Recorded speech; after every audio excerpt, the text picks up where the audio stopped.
Moonlit Forest. In a remote village nestled deep within an ancient forest, a chilling secret lay dormant beneath the shroud of moonlight.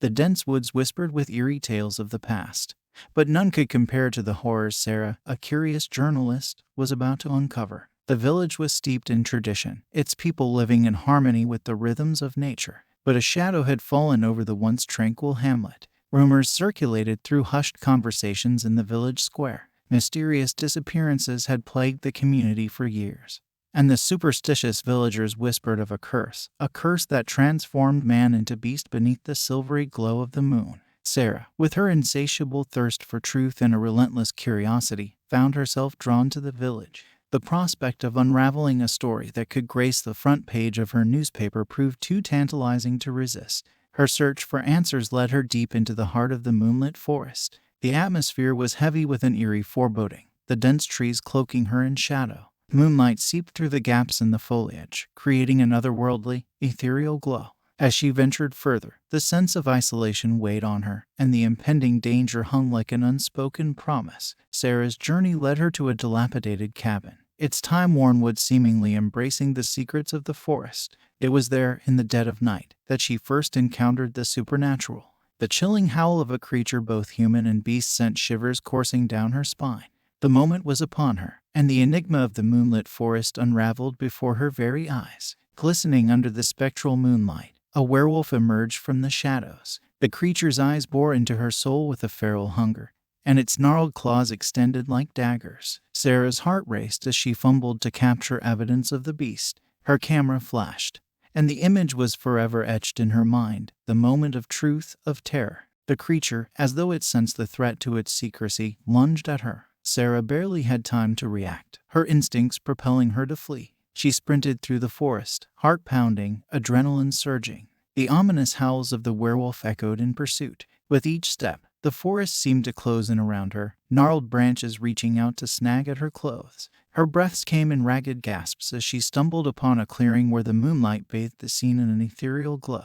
And there, standing amidst the tall grass, was Jacob, the enigmatic village elder. Jacob's eyes bore a haunting wisdom, and his presence exuded an aura of ancient knowledge. He held out his hand, his voice calm and low. "Come with me, child. There is much you do not yet understand." Sarah hesitated, her mind torn between the instinct to flee and the irresistible urge to uncover the truth. Her intuition led her to take Jacob's hand, and the enigmatic elder guided her to a hidden sanctuary within the forest. Here, beneath the canopy of ancient trees, Sarah would learn the village's chilling secret, a secret of lycanthropy, of cursed bloodlines, and of the consequences of curiosity. Jacob revealed the village's dark history. For generations, the curse of the werewolf had haunted the community, passed down through bloodlines. The villagers, bound by fear and shame, had been unable to break free from the cycle of transformation.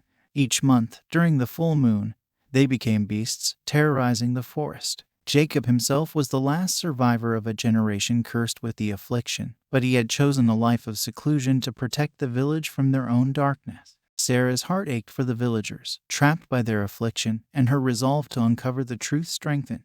She pledged to help Jacob find a way to break the curse, to bring an end to the cycle of terror that had plagued the village for centuries. As the nights passed, Sarah and Jacob delved into the secrets of ancient rituals and forgotten incantations.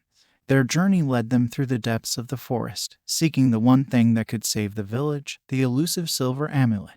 Their quest was perilous, fraught with danger and mystery. They encountered supernatural entities, faced chilling tests of courage, and witnessed the moonlit forest transform into a realm of pure nightmare. Sarah's resolve was tested, but her determination never wavered. And then, on a fateful night under the blood-red moon, they discovered it, the silver amulet, hidden deep within a moss-covered stone pedestal. It glistened with an otherworldly brilliance, its power palpable. With the silver amulet in their possession, they returned to the village, where hope had long been extinguished. The villagers, skeptical yet desperate for salvation, gathered around as Sarah, Jacob, and the amulet stood at the heart of the moonlit forest. As the full moon began its ascent, the villagers held their breath, their collective gaze fixed on the silver amulet. A brilliant light emanated from the ancient artifact, bathing the village square in its luminous glow. The cursed bloodlines trembled, and the villagers' transformation ceased. The curse had been broken.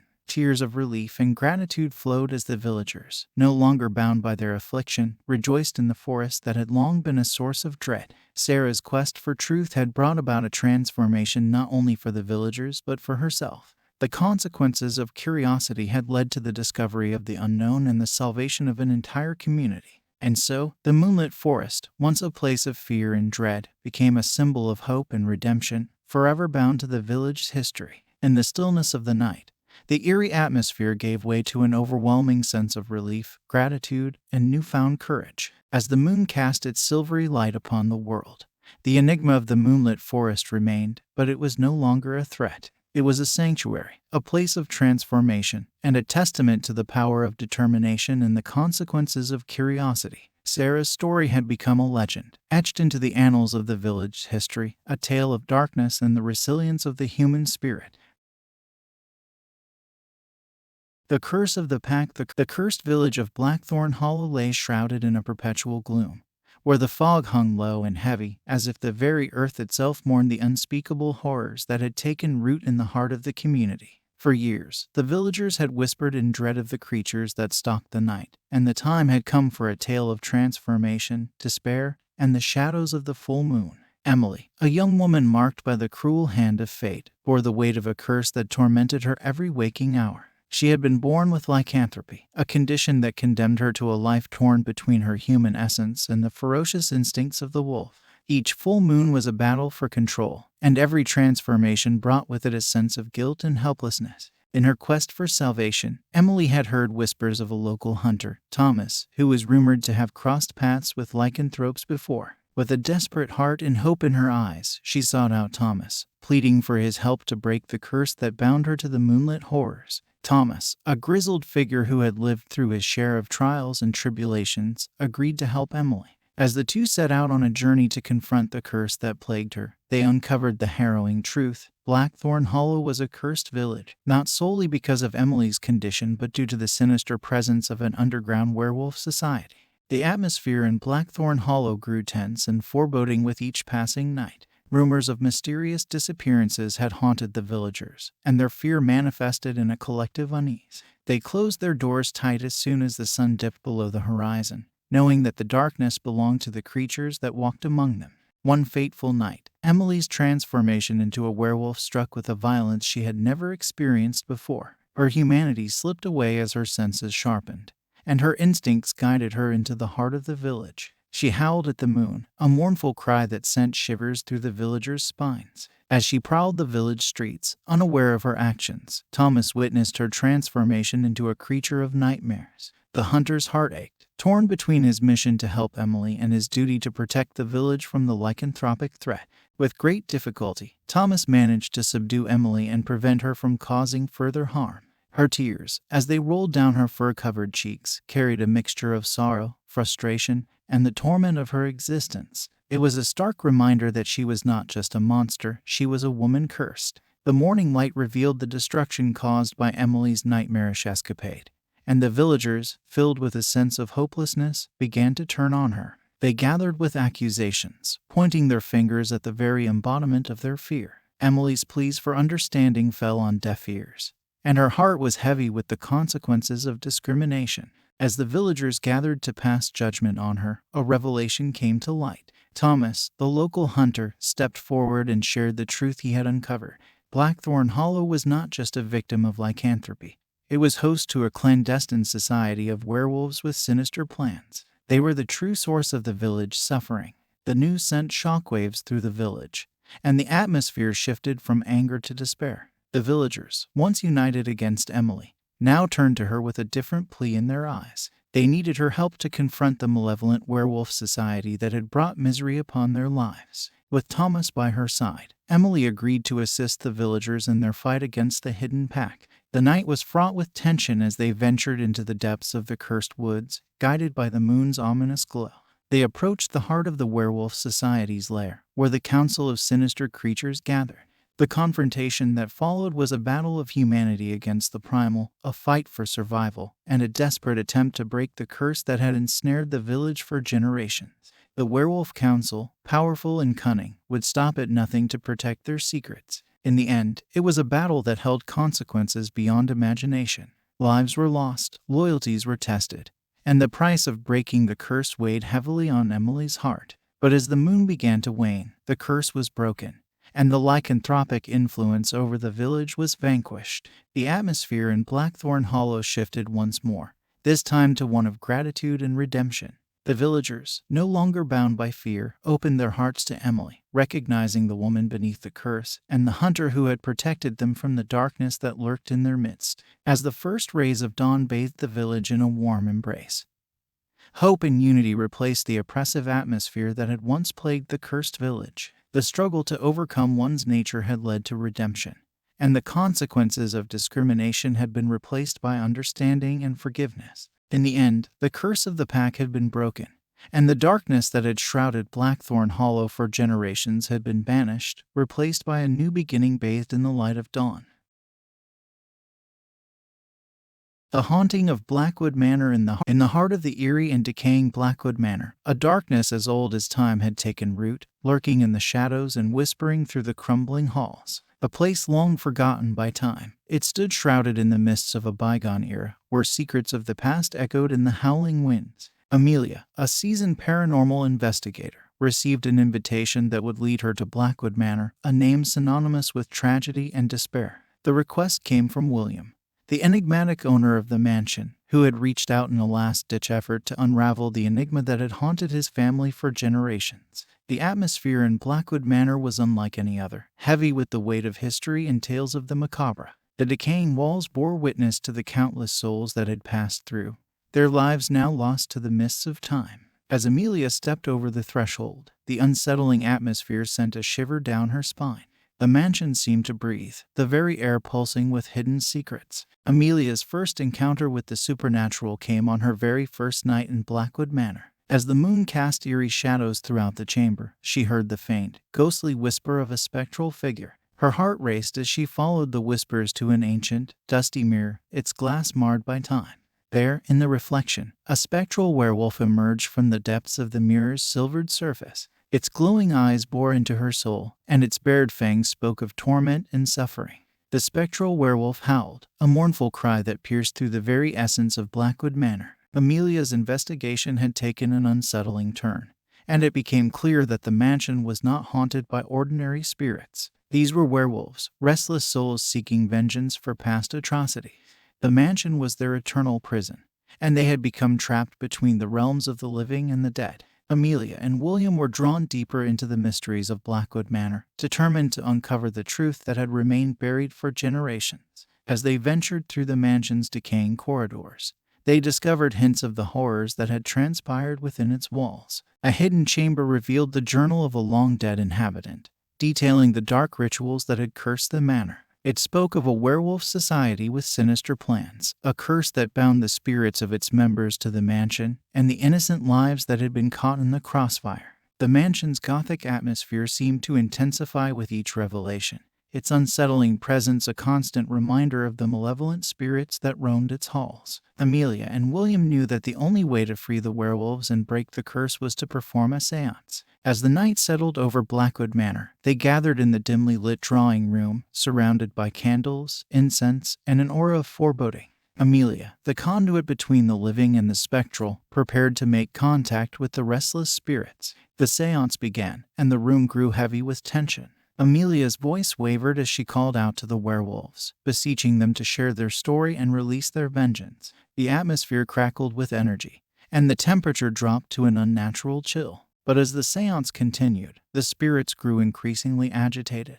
The spectral werewolves materialized before them, their forms a haunting fusion of the living and the dead. Their ethereal presence was overwhelming, and their mournful howls filled the room. Amelia, caught in the torrent of their supernatural fury, struggled to maintain control. The séance had gone terribly wrong, and the spirits, far from granting release, seemed intent on dragging the living into their cursed existence. William and Amelia's connection to the living world was fading, and they faced the terrifying possibility of becoming trapped within Blackwood Manor forever. Desperation clawed at them as they fought to break free from the vengeful grip of the spectral werewolves. Their frantic struggle to return to the realm of the living was a race against time, as the sinister spirits sought to claim them as their own. In their darkest hour, Amelia and William managed to break free from the malevolent grip of the spectral werewolves. Their escape was a harrowing journey through the nightmarish mansion, where each shadow seemed to reach out with ghostly fingers. Their frantic flight culminated in the decrepit, cobweb-covered attic, where they discovered the source of the curse, a cursed amulet, its malevolent power pulsating with dark energy. Realizing that the amulet was the key to breaking the curse, they summoned every ounce of their resolve to shatter it. With the amulet destroyed, the mansion quaked as a powerful wave of energy surged through it. The spectral werewolves let out a final, mournful howl before vanishing into the ether, their curse lifted at last. Blackwood Manor, no longer a prison for the vengeful spirits, fell into an eerie silence. Amelia and William, having narrowly escaped the malevolent clutches of the mansion, emerged from Blackwood Manor forever changed. The lingering effects of the tragic past and the belief that death couldn't contain vengeance would forever haunt their memories. As they stood outside the mansion, the moon cast an eerie glow upon the decaying structure. It was a moment of reflection, a recognition that they had confronted the darkness that dwelled within Blackwood Manor and emerged victorious. In that final glimpse of the mansion, they saw it for what it had once been, a place of horrors now laid to rest. The gothic atmosphere that had held them captive was finally replaced by an unsettling peace. Blackwood Manor stood as a testament to the power of confronting the past and breaking the cycle of vengeance. Its decaying walls whispered of the horrors that had once plagued it, but it was now a place where the malevolent spirits of werewolves no longer roamed. The midnight howl in the heart of a quiet suburban neighborhood, where neatly trimmed lawns and white picket fences painted the picture of idyllic domesticity, a shadow crept in the depths of the night. Each evening, as the moon ascended, a howl echoed through the streets, chilling the residents to their very core. It was the sound of terror itself, a menacing wail that seemed to defy reason and explanation. Michael, a rational and skeptical scientist, resided in the heart of the neighborhood. Each night, as the chilling howl pierced the silence, he dismissed it as mere superstition, a product of overactive imaginations. The eerie cries that echoed through the night couldn't possibly be the work of mythical creatures, he reasoned. There had to be a logical explanation. Karen, his next-door neighbor, however, held a different belief. She was convinced that the neighborhood was under the threat of a werewolf. Her eyes, haunted by fear, had witnessed the unsettling events that she could no longer explain away. She had heard stories passed down through generations, tales of a curse that haunted the very streets they lived on. The atmosphere in the neighborhood was one of paranoia and uncertainty. Whispers of the howling echoed through the streets by day, and by night, the eerie cries cut through the peace like a knife. No one dared venture out alone after dark, and the once cohesive community now stood divided by fear. Michael, unable to ignore the mounting dread that clung to the neighborhood like a shroud, decided to investigate the source of the howling. Armed with a flashlight and a sense of determination, he set out to uncover the truth, fully expecting to find a rational explanation for the unsettling sounds that plagued the nights. His journey led him to the forested area that bordered the neighborhood, a place where the shadows seemed to grow darker as he ventured deeper into the night. As he examined the surroundings, he discovered unsettling claw marks etched into the trunks of trees. These were not the marks of an ordinary animal, and Michael couldn't deny that they were unnerving. The discovery left him shaken, and he couldn't help but wonder if Karen's belief in a werewolf held some truth. However, he refused to yield to fear, his scientific mind clinging to the hope of a logical explanation. Back in the neighborhood, Michael was drawn to Karen, the one person who seemed to understand the lurking danger that haunted their lives. Her eyes, filled with a mixture of terror and conviction, met his with an urgency that left no room for skepticism. Karen had her reasons, ones that were rooted in a history that she knew all too well. The key event that would forever change Michael's perception occurred one fateful night when he heard the eerie howling and hurried to Karen's home. As he entered, the sight that greeted him left him paralyzed with fear. Karen stood before him, her form twisted and contorted in a way that was inhuman. She was transforming into a werewolf. The sight was both terrifying and undeniable, and it shattered the last remnants of Michael's skepticism. Karen, his neighbor and friend, had been cursed, and the consequences of his disbelief were staggering. The transformation was a terrifying spectacle, one that Michael would never forget. Karen's features contorted into those of a fearsome beast, her eyes glowing with a malevolent hunger. The chilling truth was laid bare before him. Werewolves were real, and the neighborhood was under the threat of a creature that defied explanation. With no time to spare, Michael and Karen faced the grim reality that the neighborhood was now a hunting ground for a predatory werewolf. As the moon loomed overhead, they knew that they had to confront the threat that had stalked them in the shadows. Their confrontation with the werewolf was a suspenseful showdown, a battle of survival against a creature of primal power. The creature, once Karen, now an embodiment of terror, seemed to toy with them, its movements unpredictable and its snarls echoing through the night.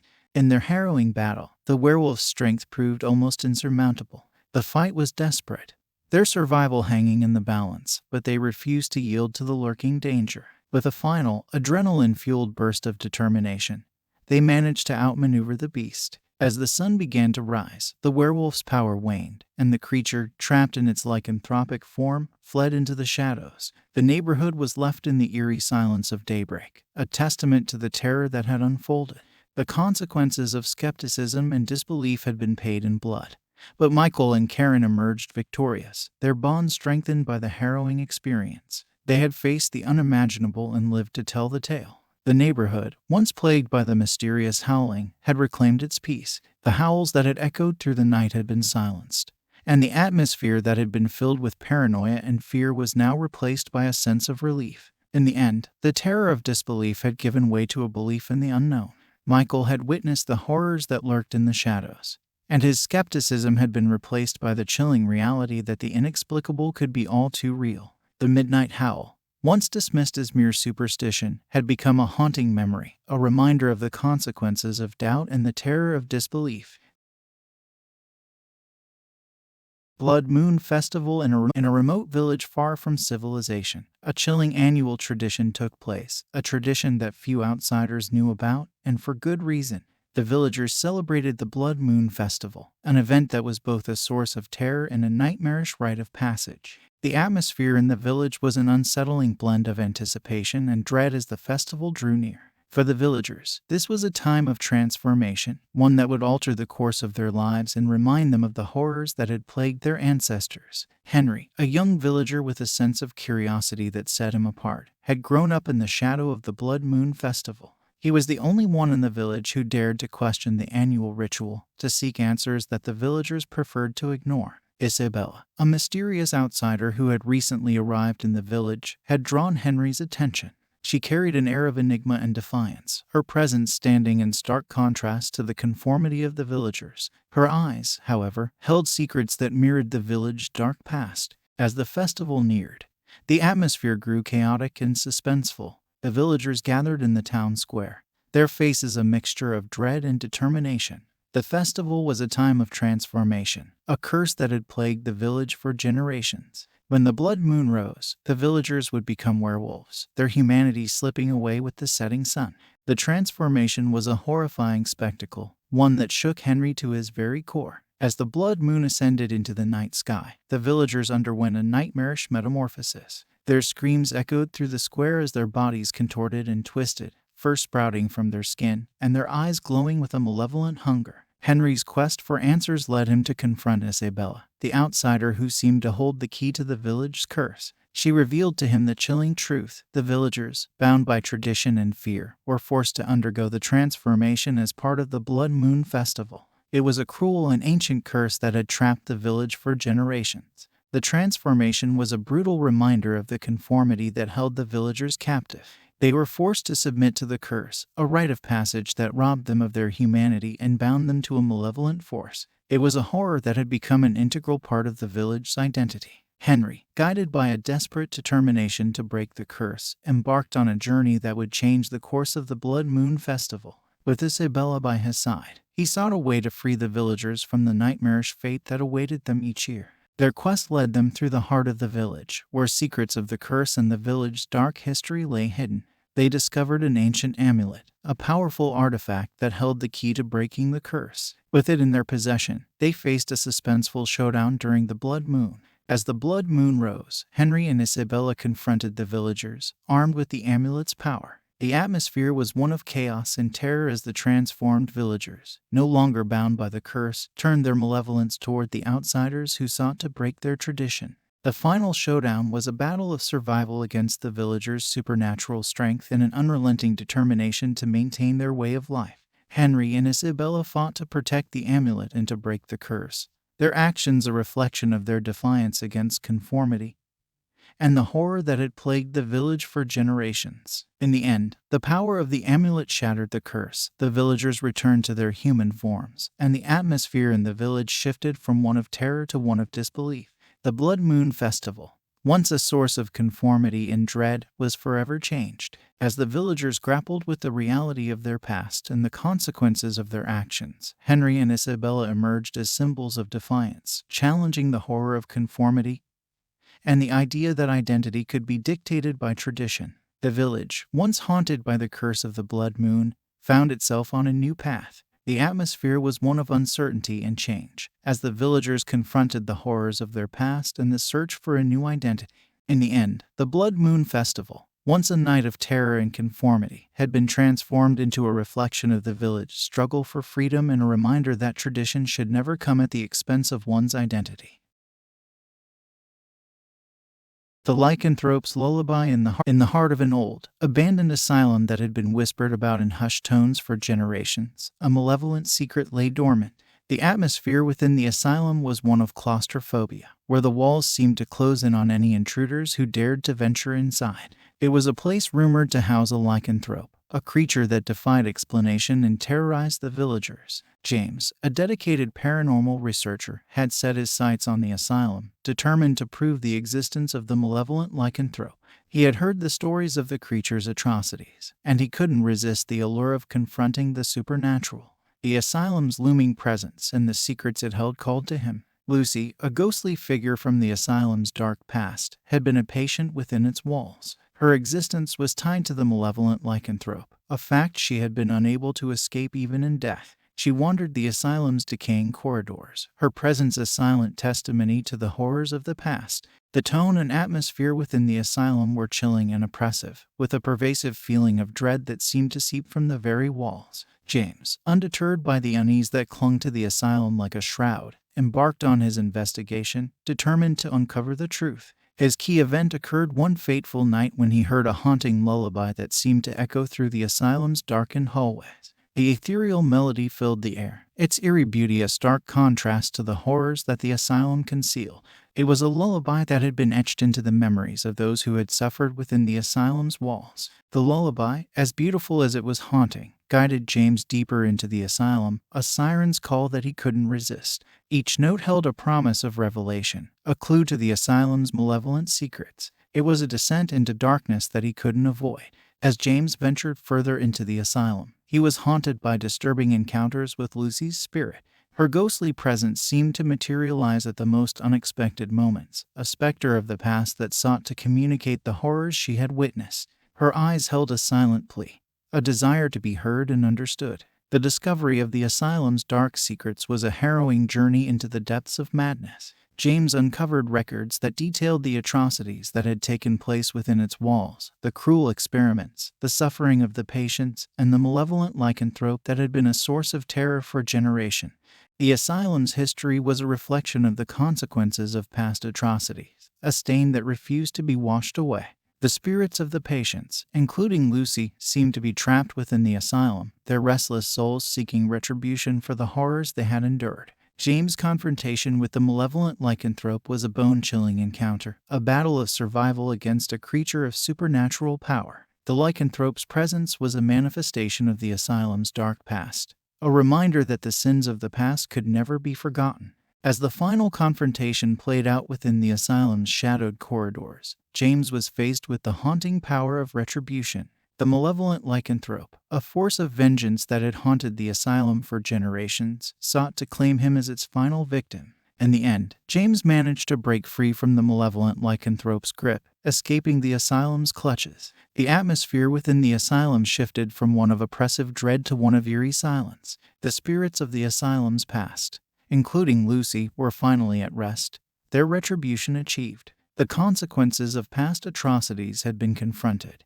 and the asylum's dark history was now laid to rest. As James emerged from the asylum, he couldn't help but feel a sense of closure. The lycanthrope's lullaby, once a haunting echo of the past, had been silenced, and the asylum was no longer a place of malevolence. It was a reflection of the enduring power of retribution, a reminder that the past could never truly be forgotten. The hidden clan in a remote mountain town, nestled amidst towering peaks and thick forests, a chilling secret was hidden from the outside world, a secret that had been passed down through generations. The atmosphere in the town was shrouded in mystery, its residents harboring an ancient and dark truth. Alex, an outsider who had unknowingly wandered into the town, had never anticipated the chilling revelation that awaited him. He had been drawn to the picturesque beauty of the mountains, unaware that he was on the precipice of discovering a hidden clan of werewolves that called the town their home. Elena, a member of the secret werewolf clan, found herself caught in a dilemma. Her loyalty to her kind and her growing feelings for Alex were in conflict. The atmosphere in the town was mysterious and romantic, but it was also fraught with the tension of forbidden love and looming danger. The key event that would change their lives forever occurred when Alex stumbled upon a shocking revelation. As he ventured deeper into the forest surrounding the town, he encountered a ritual that revealed the clan's true nature. He witnessed the transformation of the residents into ferocious werewolves under the light of the full moon. The sight was both terrifying and awe-inspiring, and it left Alex shaken to his core. He had uncovered a hidden world that defied explanation, a reality that challenged his understanding of the supernatural. Elena, upon discovering Alex's presence and his knowledge of the clan's secret, found herself torn between her duty to protect her kind and her burgeoning feelings for the outsider. The atmosphere in the town was charged with an undeniable connection, one that transcended the boundaries of her clan's secrecy. Their passionate romance was a reflection of the conflict between love and duty, a battle that waged within Elena's heart. Their love was a forbidden one, a secret that could endanger the entire clan. The atmosphere was one of stolen moments and hidden affection, a desperate attempt to hold on to their love despite the looming danger. As their love blossomed, it drew the attention of the clan's leader, a powerful and ancient werewolf who was determined to protect the secrecy of their kind. The leader's presence cast a dark shadow over the romance, as they were faced with a suspenseful confrontation that could determine their fate. The final confrontation with the clan's leader was a battle of survival, a test of their love and their determination to protect what they held dear. The atmosphere was one of looming danger and unrelenting tension, as they fought to overcome the challenges that threatened to tear them apart. In the end, their love prevailed, and the clan's leader was forced to recognize the depth of their affection. The atmosphere in the town shifted from one of secrecy and tension to one of acceptance and understanding. The price of keeping secrets had been paid, but their love had endured. As they stood in the shadow of the towering mountains, Alex and Elena knew that they had challenged the norms of their hidden world.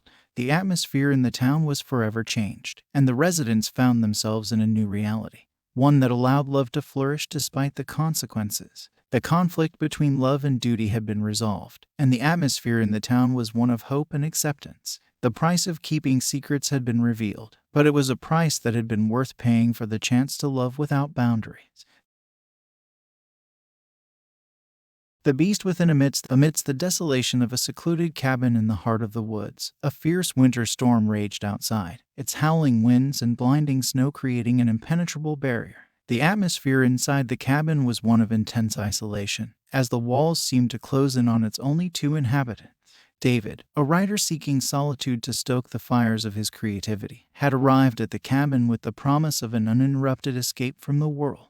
He had chosen this remote retreat to find inspiration for his latest work, but what awaited him was far from the tranquility he had envisioned. Sarah, a mysterious woman, had stumbled upon the cabin during her desperate search for refuge from the merciless storm. She arrived at David's doorstep, her presence a haunting reminder that they were not alone in the desolation of the wilderness. The tone and atmosphere in the cabin were intense and claustrophobic, as the storm outside showed no signs of relenting. Tensions within the cabin began to rise, with each passing moment amplifying the sense of paranoia and chilling suspense that hung in the air. As the storm raged on, it became increasingly clear that David and Sarah were trapped in the cabin, their isolation an inescapable reality.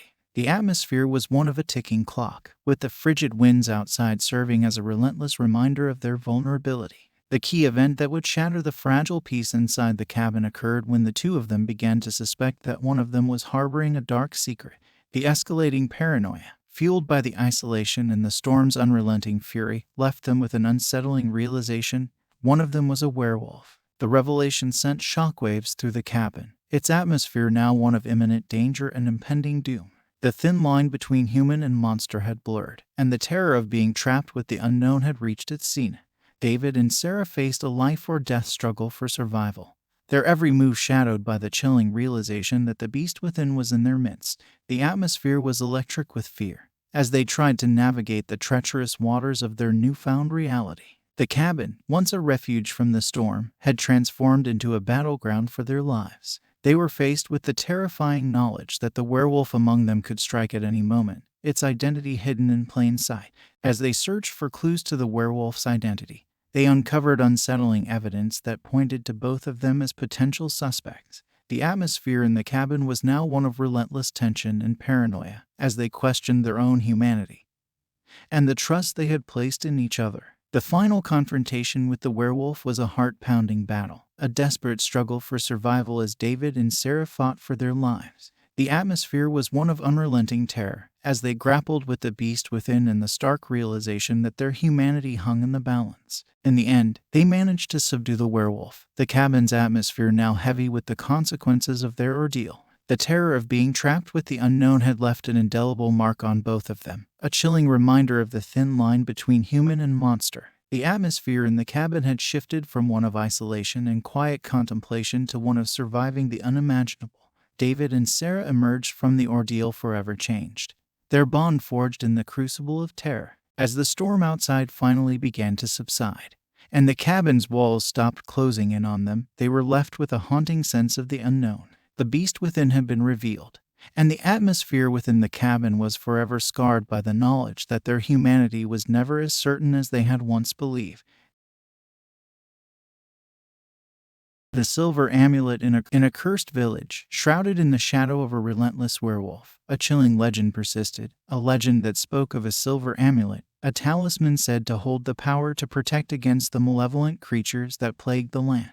The atmosphere in the village was one of despair and fear, as the villagers sought to escape the nightly terror that haunted them. Emily, a young villager who had grown up in the shadow of the village's curse, was determined to change their fate. She had heard the stories of the silver amulet from her grandmother, tales that promised hope in the face of darkness. Emily's eyes held a fiery determination, one that set her apart from the villagers who had grown resigned to their grim fate. Thomas, a traveler who had heard the legends of the village's curse, arrived with a quest of his own to find the silver amulet and save the village from the relentless werewolf. His presence in the village added an air of anticipation, as the villagers whispered about the stranger who had come to challenge their fate. The tone and atmosphere in the village were adventurous and suspenseful, with a sense of urgency that had been absent for years. The villagers, once resigned to their fate, were now filled with a newfound hope that clung to the promise of the silver amulet and the myths of ancient folklore. The key event that would determine the village's fate unfolded when Emily and Thomas embarked on a perilous journey to find the legendary silver amulet.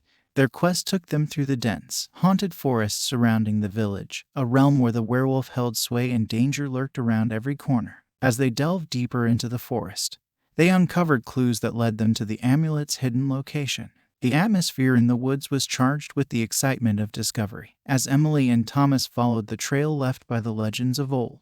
Their journey brought them face to face with the relentless werewolf, a chase that was a heart-pounding race against time and the curse that had tormented the village for generations.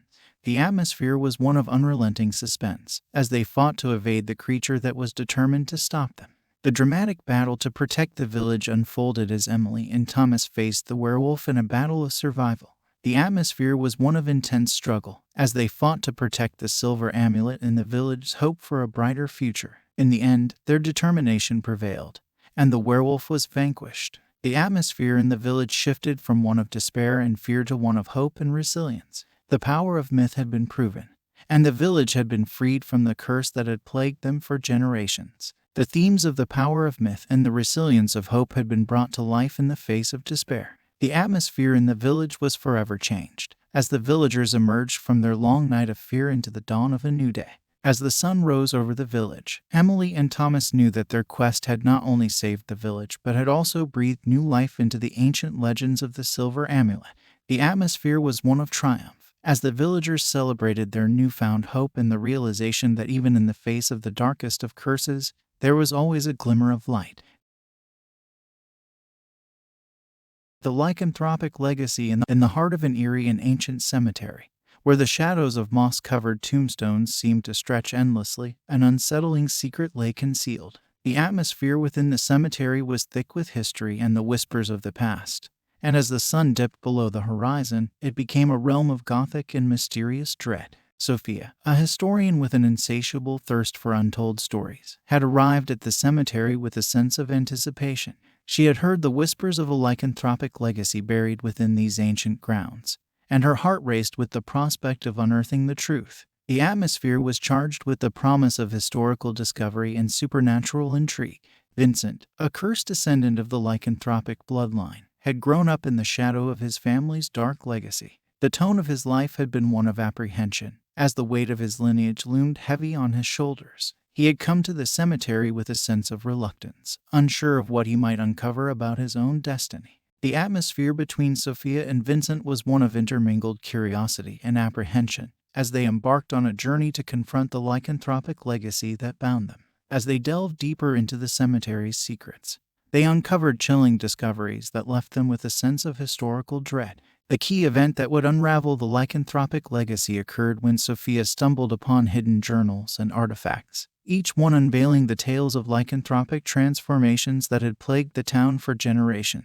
The atmosphere within the cemetery was one of chilling revelations, as Sophia brought the past to life. As Vincent delved into his family's history, he realized the extent of his cursed heritage, one that had tormented his ancestors. The tone of his discovery was one of inner turmoil and dread, as he faced the truth about his own bloodline. The supernatural battle to break the curse that bound the town and Vincent to their lycanthropic destiny was a heart-pounding confrontation between the weight of family legacies and the fight for personal freedom. The atmosphere within the cemetery was one of despair and hope, as the curse's hold over the town intensified.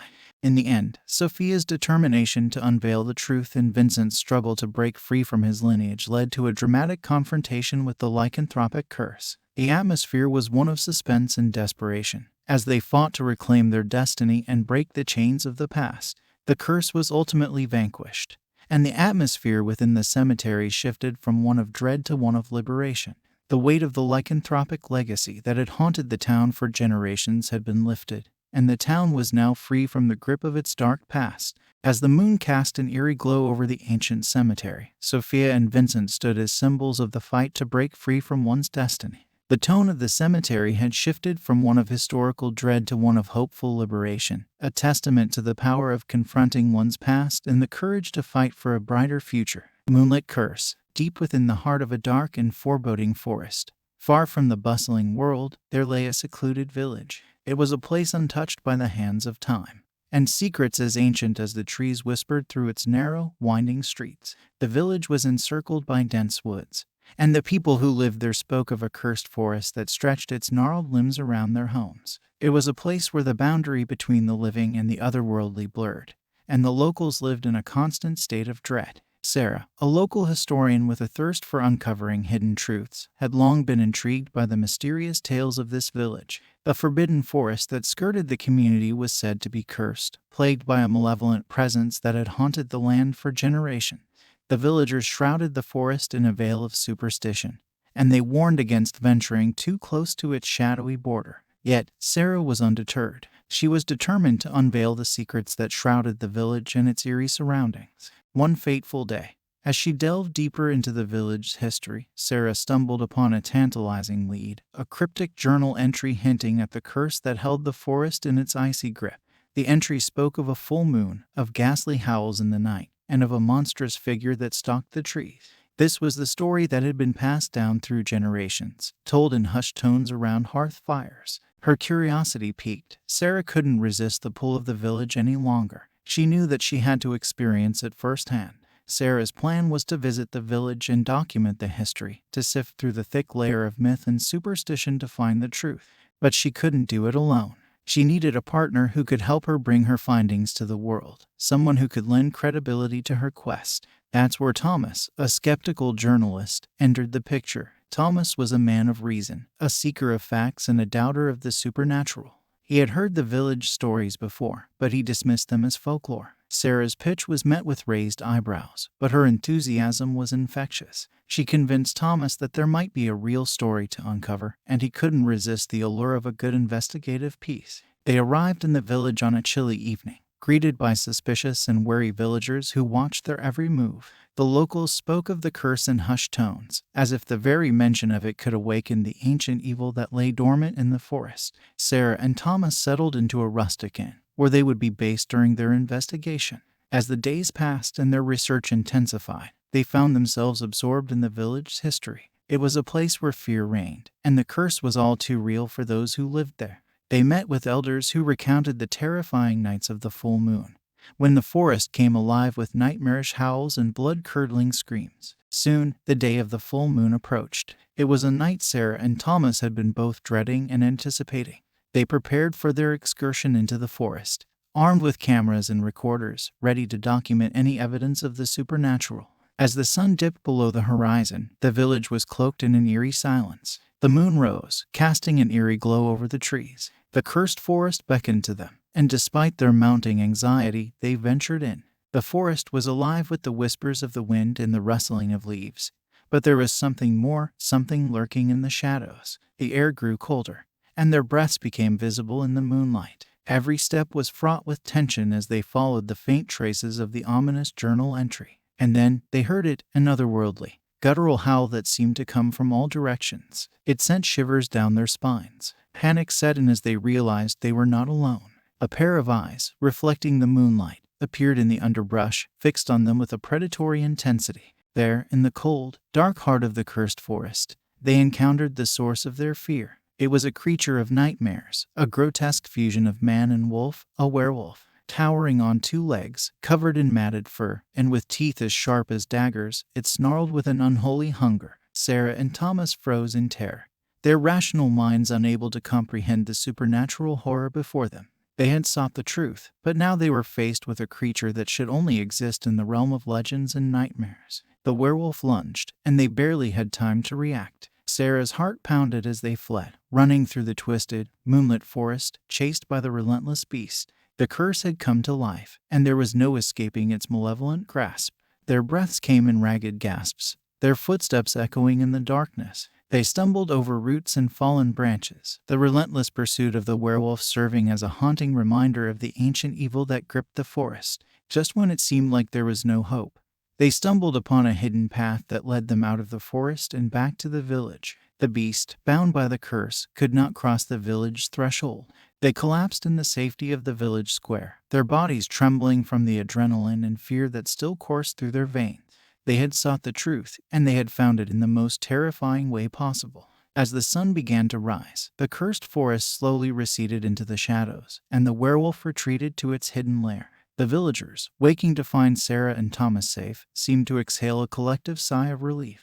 The curse had been temporarily quelled, but it would always linger, waiting for the next full moon to unleash its horrors once more. For Sarah and Thomas, their encounter with the supernatural had left an indelible mark on their lives. They had ventured into the unknown and emerged with a story that defied logic and reason. It was a tale of a cursed village, a moonlit forest, and a terrifying werewolf, and it was a story they would carry with them for the rest of their days. The moonlit curse had revealed itself in all its horrifying glory, leaving them with a chilling truth: some secrets are best left buried in the shadows. For there are things in this world that defy explanation and logic, and the cursed forest would always be one of them.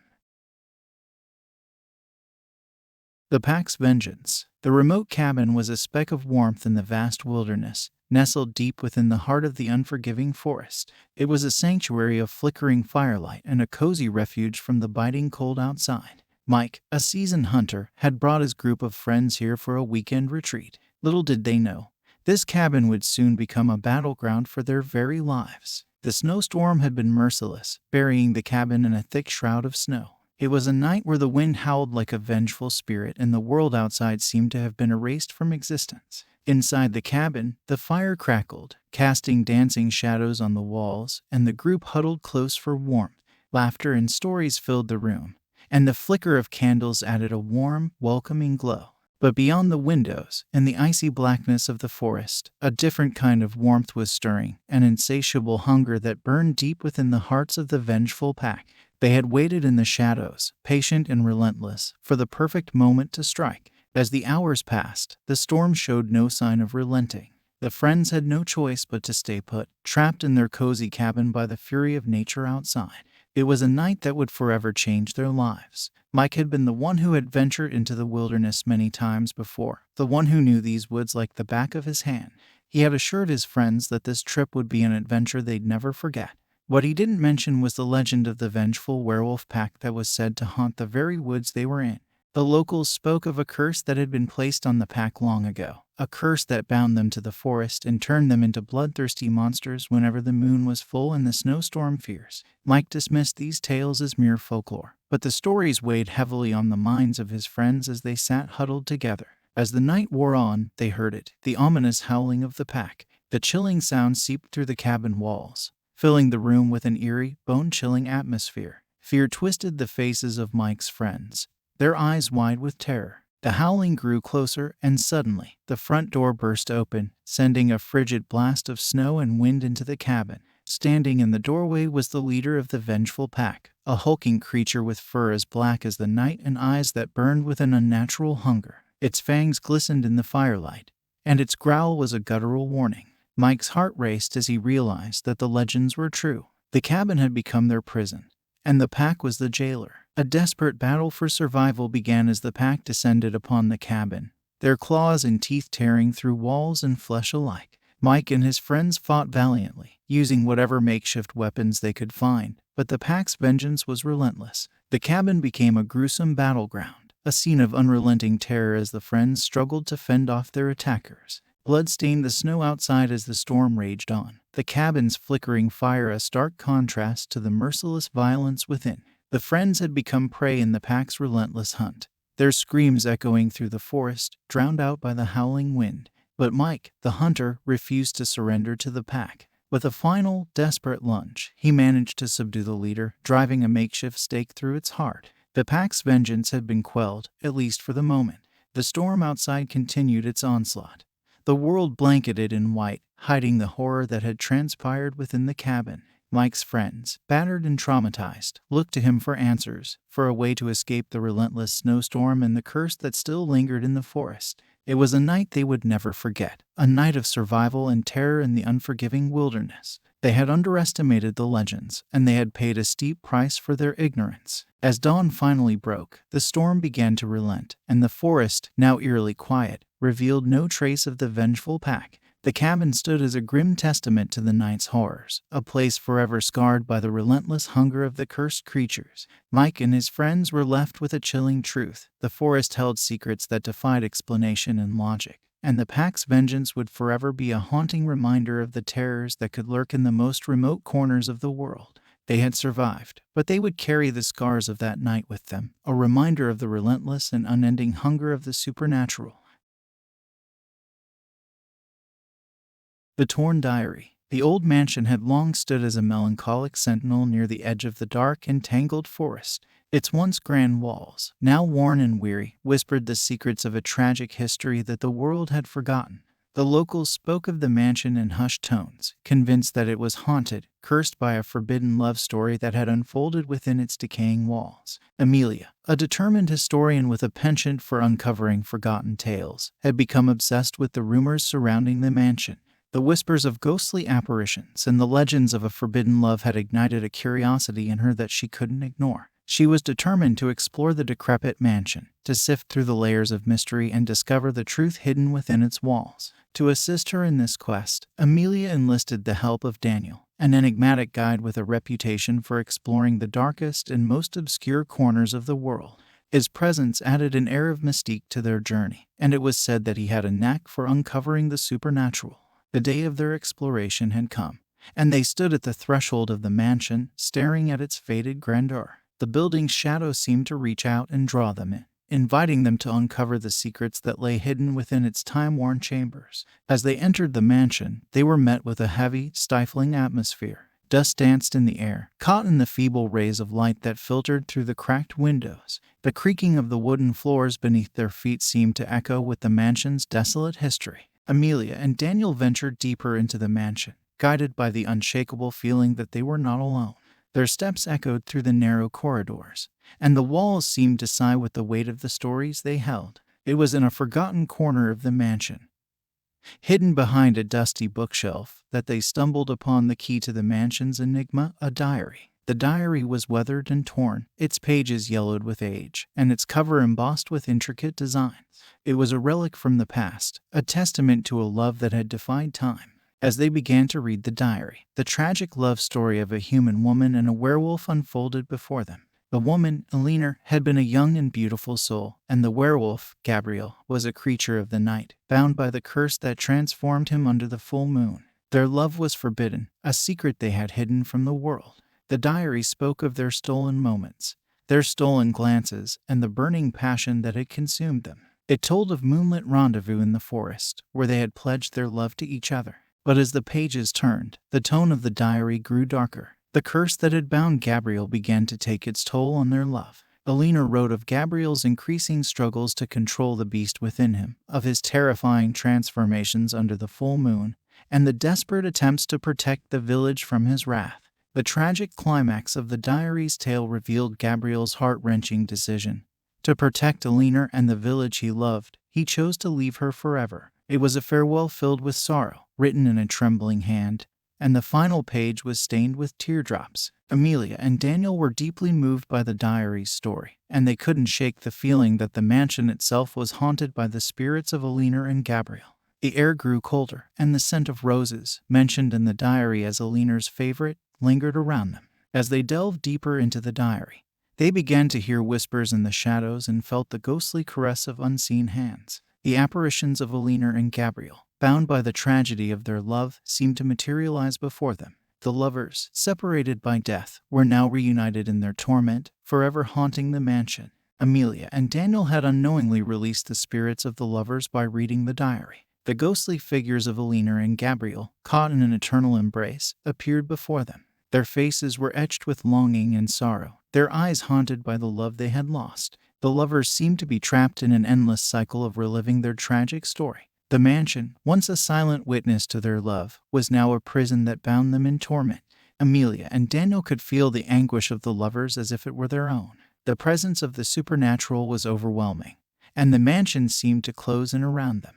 The air grew heavy with sorrow, and the once forgotten love story had come to life in the most haunting way. In a final, desperate attempt to find a resolution for the tormented lovers, Amelia and Daniel returned the diary to its rightful place in the mansion, as if offering it as a token of respect for the tragic love that had unfolded within its pages. As the diary settled back into its original spot, the apparitions of Eleanor and Gabriel began to fade, their expressions transforming from despair to gratitude. It was as if the lovers had found closure, their love story no longer bound by the curse of the mansion.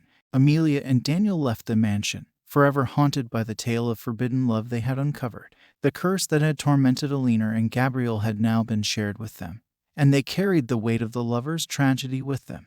The mansion, once a place of secrets and suffering, stood as a testament to the power of love and the enduring connection between souls, even in the afterlife. The ghostly spirits of Eleanor and Gabriel had found peace, but the memory of their love would linger in the decrepit mansion for all eternity, a reminder that some stories are too powerful to be forgotten.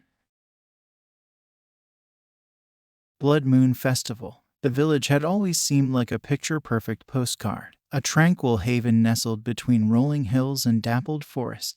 The cobblestone streets, quaint cottages, and blooming gardens gave it an aura of idyllic charm, and it was the kind of place where nothing ever seemed amiss. But once a year, during the ominous Blood Moon Festival, the village's serene facade would unravel, revealing a dark secret that sent shivers down the spines of those who dared to visit. Lily, an outsider with an insatiable curiosity, had heard whispers about the festival and decided to explore its mysteries. The villagers had always been a secretive bunch, and their customs and traditions were veiled in an aura of mystique. Their eyes held secrets, and their voices carried stories they would never reveal. Lily was determined to uncover the truth hidden behind the festival, to shed light on the eerie rituals that took place during the blood moon. As she arrived in the village, the atmosphere was filled with anticipation.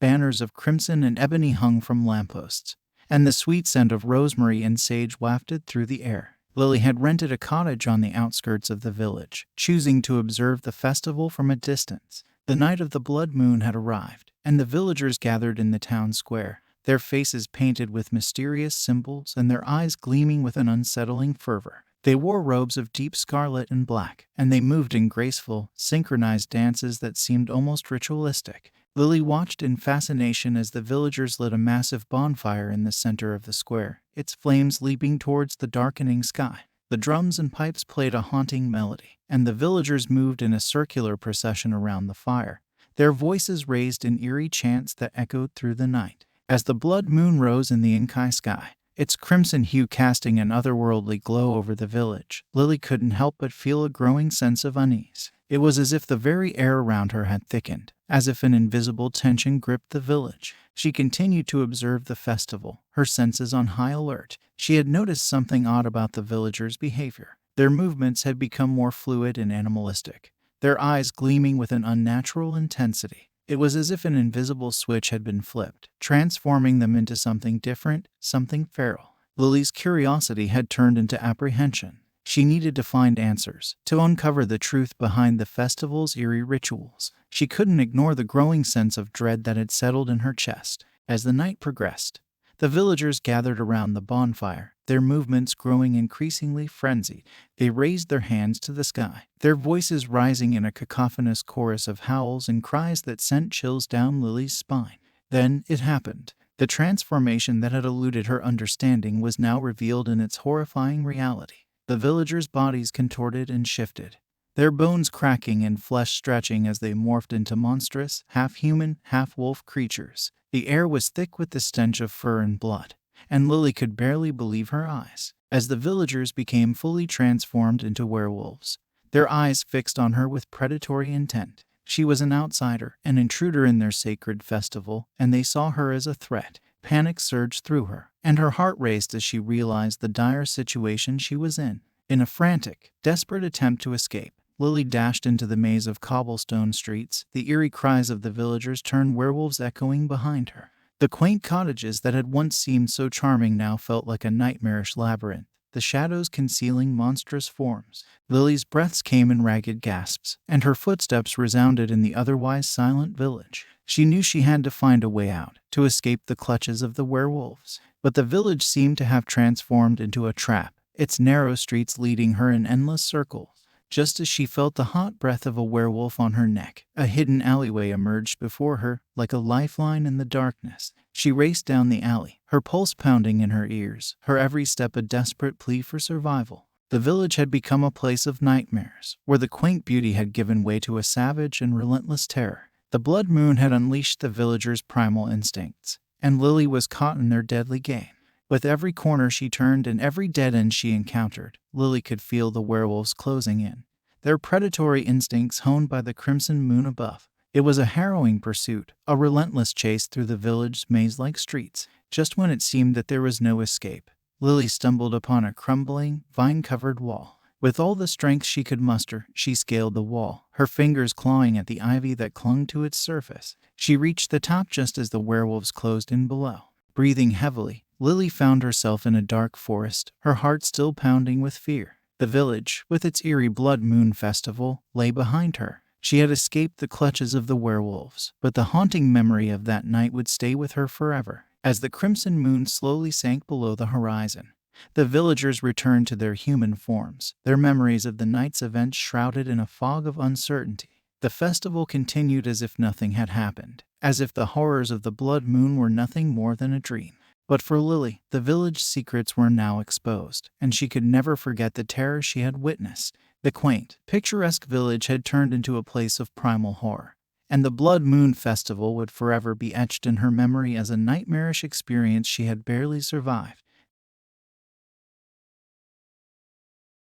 The Werewolf's Lament. The desolate graveyard lay on the outskirts of the town, a place of sorrow and memories. It was here that Nathan found himself, his heart heavy with grief. He had lost his beloved wife, Emily, to a tragic and mysterious death, and he had come to the graveyard to find solace in the quiet solitude. Nathan's footsteps echoed through the abandoned paths, and the wind whispered among the tombstones. The gray sky hung heavy with clouds, mirroring the heavy weight on his heart. The graveyard was a place where sorrow lingered, and it was here that the supernatural tale of love and revenge would unfold. As Nathan knelt by Emily's grave, his tears mingled with the rain that had begun to fall. He whispered words of love and longing, wishing for one more moment with his wife. But as he spoke, he felt a presence beside him, a cold and gentle touch that sent shivers down his spine.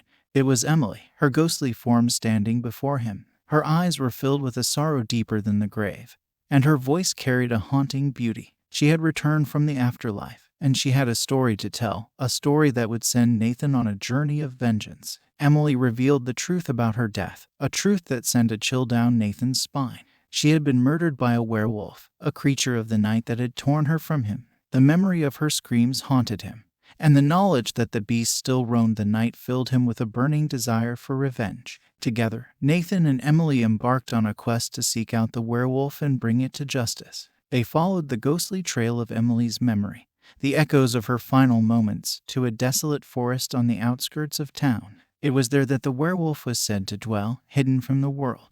The forest was dark and ominous, its trees looming like silent sentinels. The night was filled with a haunting silence, broken only by the rustling of leaves and the distant cry of a night bird. Nathan and Emily ventured deeper into the woods, their hearts filled with determination.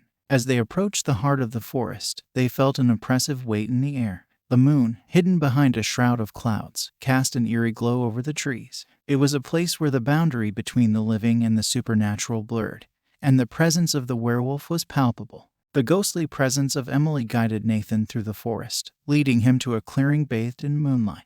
There, they saw the werewolf, its monstrous form silhouetted against the glowing sky. Its eyes gleamed with a sinister hunger, and its fangs glistened in the moon's eerie light. With a fierce determination, Nathan confronted the werewolf, his heart filled with the desire for vengeance. The beast lunged, and the two engaged in a harrowing battle, a showdown between the living and the supernatural. As they fought, the forest seemed to come alive with a cacophony of eerie sounds. The wind whispered secrets of the night, and the trees swayed in response to the supernatural battle that raged before them. Emily's ghostly form stood by Nathan's side, her love and determination giving him strength. The battle was fierce and unrelenting, with each blow and each strike a testament to the power of love and revenge. Nathan, fueled by the memory of Emily's death, fought with a determination that could not be extinguished. With a final, desperate lunge, Nathan managed to drive a stake through the heart of the werewolf, ending its reign of terror. The creature let out a bone-chilling howl before crumbling to the ground, its monstrous form disintegrating into nothingness. As the dawn broke, the forest was bathed in the soft light of a new day. The battle had ended, and the werewolf's curse had been lifted. Emily's ghost, with a look of gratitude and peace, turned to Nathan, her mission now complete. With a whispered farewell, Emily's ghost began to fade, her form disappearing into the morning light. She was at peace, her spirit free from the haunting memories of her death. Nathan watched as she disappeared, his heart heavy with sorrow and gratitude.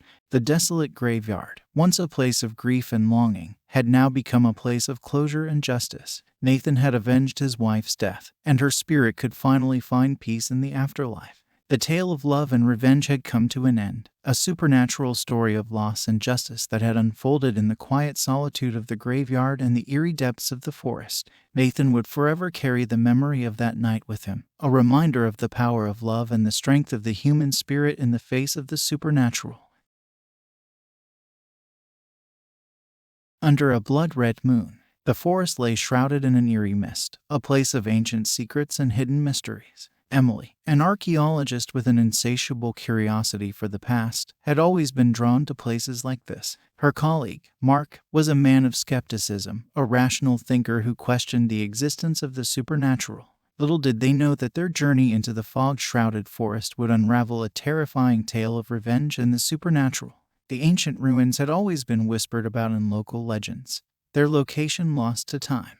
Emily and Mark, with a passion for uncovering the past, had been drawn to the forest by the promise of hidden history. Armed with their research equipment and determination, they ventured deep into the woods, guided by an unshakable curiosity. As they reached the heart of the forest, they stumbled upon the ruins, their stone structures cloaked in the shadows of the trees. The air was thick with an otherworldly aura, and the ruins seemed to pulse with an ancient energy. It was a place where the boundary between the living and the supernatural blurred. Emily and Mark began their research, deciphering the enigmatic inscriptions that covered the stones. Their curiosity led them to a series of incantations, words that held the power to bind and release supernatural forces. With an air of skepticism, Mark dismissed the incantations as mere superstitions, while Emily was drawn to the idea that they might unlock ancient secrets. As the night deepened, a blood-red moon began to rise in the sky, casting an eerie glow over the ruins. A lunar eclipse, a rare and mystical event, was unfolding before them. Unbeknownst to them, this celestial alignment held the power to awaken a vengeful spirit, a spirit bound by a tragic history.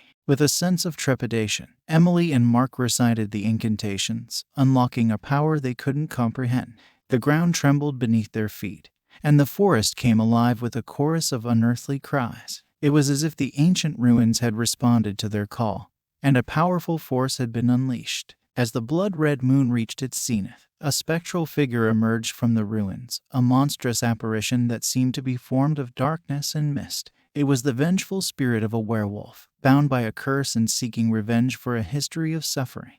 The spirit, filled with an insatiable hunger for retribution, began to wreak havoc in the forest. It cast a shadow over the ruins, its eyes burning with an unnatural fire. Emily and Mark, now faced with the undeniable existence of the supernatural, were caught in a harrowing battle to contain the spirit they had unleashed. The spirit of the werewolf, driven by a thirst for revenge, seemed invulnerable, impervious to their attempts to quell its power. Emily and Mark, now united in their determination to contain the supernatural force, realized that they had to decipher the incantations further to find a way to bind the spirit once more. Their research led them to a series of terrifying challenges, each one more formidable than the last. The forest itself seemed to be a living entity, with trees that moved to block their path and shadows that twisted and contorted into menacing forms. It was as if the supernatural force had infused the very essence of the woods. As they continued their quest, they uncovered the tragic history of the vengeful spirit.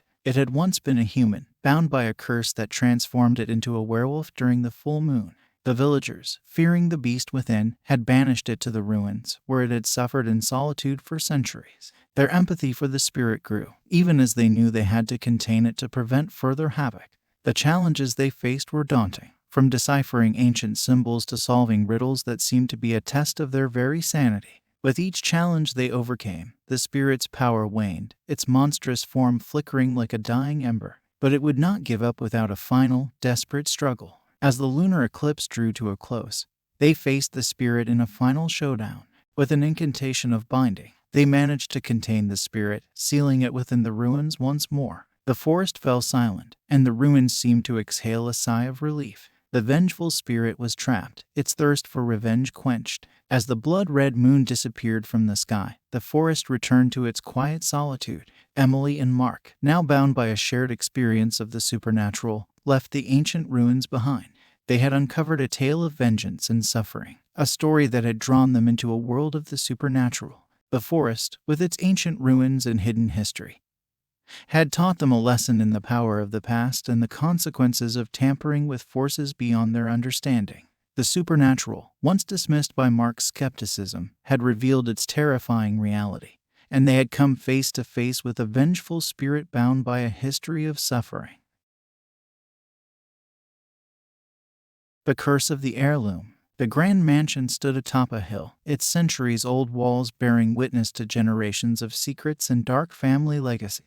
Victoria, the mansion's current owner, was drawn to its eerie beauty and the history that whispered through its halls. Little did she know that the mansion held a chilling secret, one that had cursed her family for centuries. The mansion had always been known for its brooding architecture, with towering spires and ornate stained glass windows that cast eerie shadows. It overlooked a dense forest that seemed to stretch on forever, a place of mystery and danger. Victoria had inherited the mansion from her ancestors, and with it, the looming presence of the curse. For generations, her family had been plagued by a werewolf curse, a malevolent force that transformed family members into savage creatures under the full moon.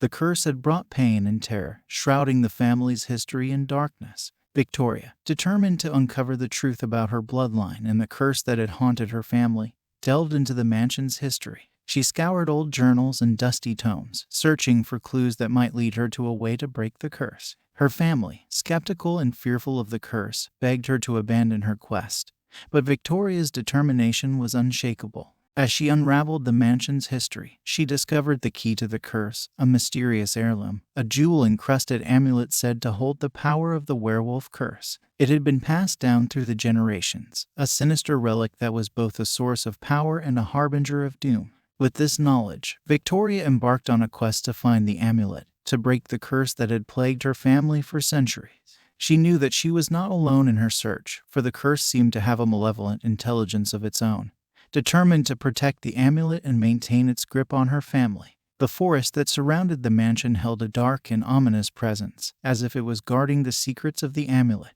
Victoria ventured into the woods, her every step watched by unseen eyes, her every move guided by an eerie force. The trees whispered secrets, and the wind carried voices of warning. As she journeyed deeper into the forest, she encountered supernatural challenges and obstacles, each one a test of her resolve and determination. She was faced with illusions and riddles that tested her wit and courage. It was as if the curse itself sought to prevent her from breaking its hold on her family. The climax of her quest led her to a hidden glade, bathed in the pale light of the moon. In the center of the glade, she found the amulet, suspended from a twisted tree branch, its jewels gleaming with an eerie beauty. It was a powerful and malevolent object, and it pulsed with an otherworldly energy. As she reached for the amulet, the forest seemed to come alive with an unearthly chorus of howls and cries. The trees moved, their branches twisting and contorting into monstrous forms. The ground trembled beneath her feet, and the moon cast an eerie glow over the glade. With a final, desperate effort, Victoria managed to seize the amulet, tearing it from its perch. As she did, a spectral figure, a werewolf's apparition, materialized before her.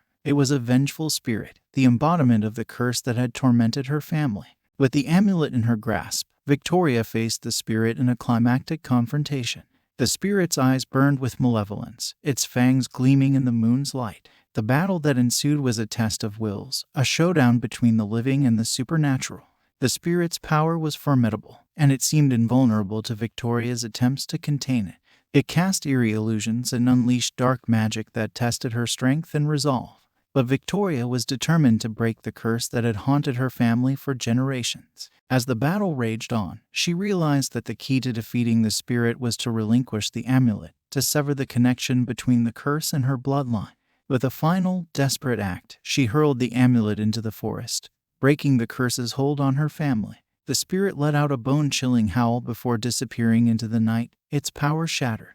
The forest fell silent, and the moon's light bathed the glade in an otherworldly beauty. Victoria had broken the curse, and her family's history was forever changed. The mansion, once a place of dark secrets and family curses, now stood as a symbol of freedom and redemption. Victoria's determination had broken the curse that had plagued her family for generations, and the mansion's brooding architecture seemed to have lifted, revealing a newfound beauty and light.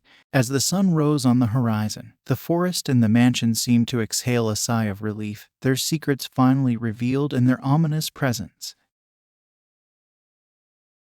The howling in the woods, the cozy cabin nestled deep within the forest, seemed like the perfect getaway for a group of friends seeking a weekend retreat. It was a place of serenity, far removed from the chaos of city life. Little did they know that their escape to nature would become a nightmarish ordeal, where the thunderstorm raging outside would be the least of their worries. The forest loomed around the cabin, its ancient trees shrouded in darkness. The friends had arrived with high spirits, looking forward to a weekend of laughter and relaxation. The rain that had begun as a drizzle had intensified into a thunderstorm, making the cabin their refuge. As they settled in, the crackling fire in the cabin's stone hearth provided a sense of comfort. The friends gathered around, their laughter and conversation filling the room. It was a cozy atmosphere, a world apart from the tempest raging outside. But as the thunder rumbled and the rain battered the cabin's windows, they began to hear something chilling, a distant howling, like the mournful cry of a wounded animal. The sound seemed to echo through the forest, growing louder and more sinister with each passing moment. The friends exchanged nervous glances, their faces pale with unease. The howls were eerie and unnatural, like nothing they had ever heard before. They strained to look out the windows, but the storm had obscured their view. As the night deepened, the howling continued, a relentless chorus of terror that seemed to close in on the cabin. The atmosphere inside the cabin, once filled with warmth and laughter, had turned tense and fearful. The friends huddled together, seeking solace in each other's presence. They realized that they were not alone in the forest. The howls were not those of a typical animal, but something more sinister, something that seemed to be hunting them. Panic set in as they considered the possibility of a predator lurking in the woods. Their desperate attempts to contact the outside world were met with frustration. The storm had knocked out the power, leaving them isolated and cut off from help. The only source of light was the flickering fire, casting eerie shadows that seemed to dance to the rhythm of the howling. With each passing moment, the howling grew closer until it was as if the creature was right outside the cabin, its presence a looming shadow in the night. Fear consumed the friends as they realized that they were in the midst of a nightmarish ordeal. With trembling hands, they searched for any means of defense, finding only a few kitchen knives and firewood. It was a feeble defense against an unknown and supernatural threat, but it was all they had. The cabin's wooden walls creaked and groaned as the unseen presence circled them. The friends, their faces etched with terror, kept a vigilant watch on the windows, their ears straining to detect any movement outside. As the hours passed, they heard scratching and tapping on the cabin's walls, a sinister rhythm that seemed to mock their fear. The howling had turned into a frenzied cacophony, a chorus of malevolence that seemed to taunt them. With the storm showing no signs of abating, the friends knew that they were trapped in the cabin with an unknown and relentless force. They tried to formulate a plan, but their fear had left them paralyzed and indecisive. Their nightmare escalated when they heard the sound of the cabin's front door being tested. Something, or someone, was trying to gain entry. Panic overcame them as they realized that their feeble defenses were all that stood between them and the unknown horror outside. With trembling hands, they reinforced the door, pushing furniture against it in a desperate attempt to keep the intruder at bay. The cabin's walls continued to groan, as if under siege from a malevolent force. As the night wore on, they huddled together, their eyes fixed on the cabin's windows and doors. The howling outside had turned into a chilling symphony of terror, a relentless cacophony that seemed to seep into their very souls. With the first light of dawn, the howling ceased, and the storm outside began to subside. The friends, exhausted and terrified, cautiously ventured outside to survey the damage. What they found sent shivers down their spines. The forest around the cabin seemed untouched by the storm, as if it had been protected by a malevolent force. The trees bore the marks of claw-like scratches, and the ground was marred by footprints that seemed to be neither human nor animal. The friends left the cabin, their retreat from nature forever marred by the memory of that night. They knew that they had encountered something otherworldly and malevolent, something that defied explanation. The howling in the woods had left an indelible mark on their souls, a nightmarish encounter with the unknown. As they made their way back to civilization, they couldn't help but wonder what had lurked in the forest, and whether they had narrowly escaped a fate too terrifying to imagine. The werewolf's redemption. The secluded monastery lay hidden within the depths of the forest, a sanctuary of solitude and prayer. For Brother Michael, a man racked with guilt over a dark affliction, it was a place of refuge, a haven where he sought redemption for sins he could barely forgive himself for. Brother Michael had been tormented by a curse that had haunted him for years, a curse that transformed him into a ravenous beast under the light of the full moon. The guilt of his actions during those cursed nights weighed heavily on his soul, and he had sought solace within the walls of the monastery. As he approached the ancient stone edifice, the towering spires and ornate stained glass windows spoke of a history steeped in faith and devotion. The monastery was a place of quiet reflection, and Brother Michael hoped to find the strength to confront his inner demons and seek redemption for the atrocities he had committed. The enigmatic abbot, a figure cloaked in mystery and wisdom, welcomed Brother Michael with open arms. The abbot's voice was soothing, his words filled with reassurance. He promised that the monastery would be a place of salvation and peace, where Brother Michael could find the redemption he so desperately sought. As Brother Michael settled into the life of prayer and solitude within the monastery, he began to experience a sense of calm and spiritual awakening. The days were filled with devotion, and the nights were spent in silent contemplation. The brothers of the monastery welcomed him as one of their own, and the weight of his affliction began to lift. But as the days turned to weeks, Brother Michael began to notice strange occurrences within the monastery. Whispers of secrets and hidden truths began to swirl around him, as if the very walls of the monastery were speaking. The other monks seemed to be hiding something, their eyes filled with fear and a deep sense of foreboding. Brother Michael's curiosity was piqued, and he began to investigate the mysteries of the monastery. It was during one fateful night, as he wandered the dimly lit corridors that he discovered the first clue, a hidden chamber beneath the monastery, its entrance concealed behind a heavy tapestry. As he entered the chamber, he was met with a sight that sent shivers down his spine. The room was adorned with ancient symbols and incantations, a place of dark rituals and malevolent forces. The air was heavy with an otherworldly presence, and Brother Michael felt an overwhelming sense of dread. In the center of the chamber, he found a chilling artifact, an amulet encrusted with jewels and emanating a sinister aura. It was a relic of great power, a source of the curse that had afflicted him for so long. Brother Michael realized that the curse was not a mere affliction of the flesh, but a malevolent force that had been bound to his bloodline for generations. As the realization dawned on him, he confronted the abbot, his voice trembling with anger and betrayal. The abbot's enigmatic facade began to crumble, and he confessed to the dark secret that had been hidden within the monastery's walls. The abbot revealed that he had been a practitioner of dark magic, a man who had sought power beyond the boundaries of faith. He had bound the curse to Brother Michael's bloodline, using the monastery as a conduit for the malevolent force. It was a curse that he had hoped to control, but it had spiraled out of his grasp, leaving a trail of suffering and death. As Brother Michael stood face to face with the abbot, a supernatural battle of wills ensued. The abbot, filled with the power of the curse, sought to maintain his hold on Brother Michael and use him as a vessel for the malevolent force. But Brother Michael, driven by a newfound sense of purpose and faith, resisted the abbot's control.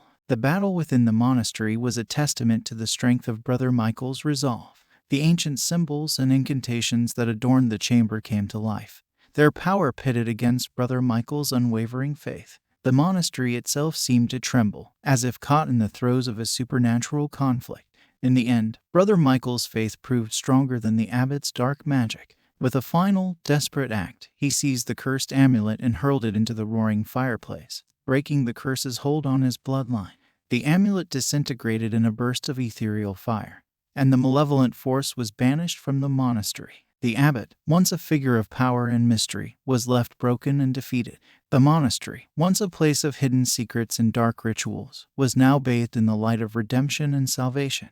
Brother Michael had found his redemption, not only for his own sins but for the generations of suffering that had been inflicted by the curse. The monastery, now free from the darkness that had bound it, stood as a symbol of faith and forgiveness. As Brother Michael looked out at the forest beyond the monastery, he knew that his journey was far from over, but he had found the strength to confront his affliction and seek redemption, and the enigmatic abbot's dark secrets had been vanquished. The curse that had haunted his bloodline for generations had been broken, and the monastery's hidden history had been rewritten with a new chapter of faith and hope.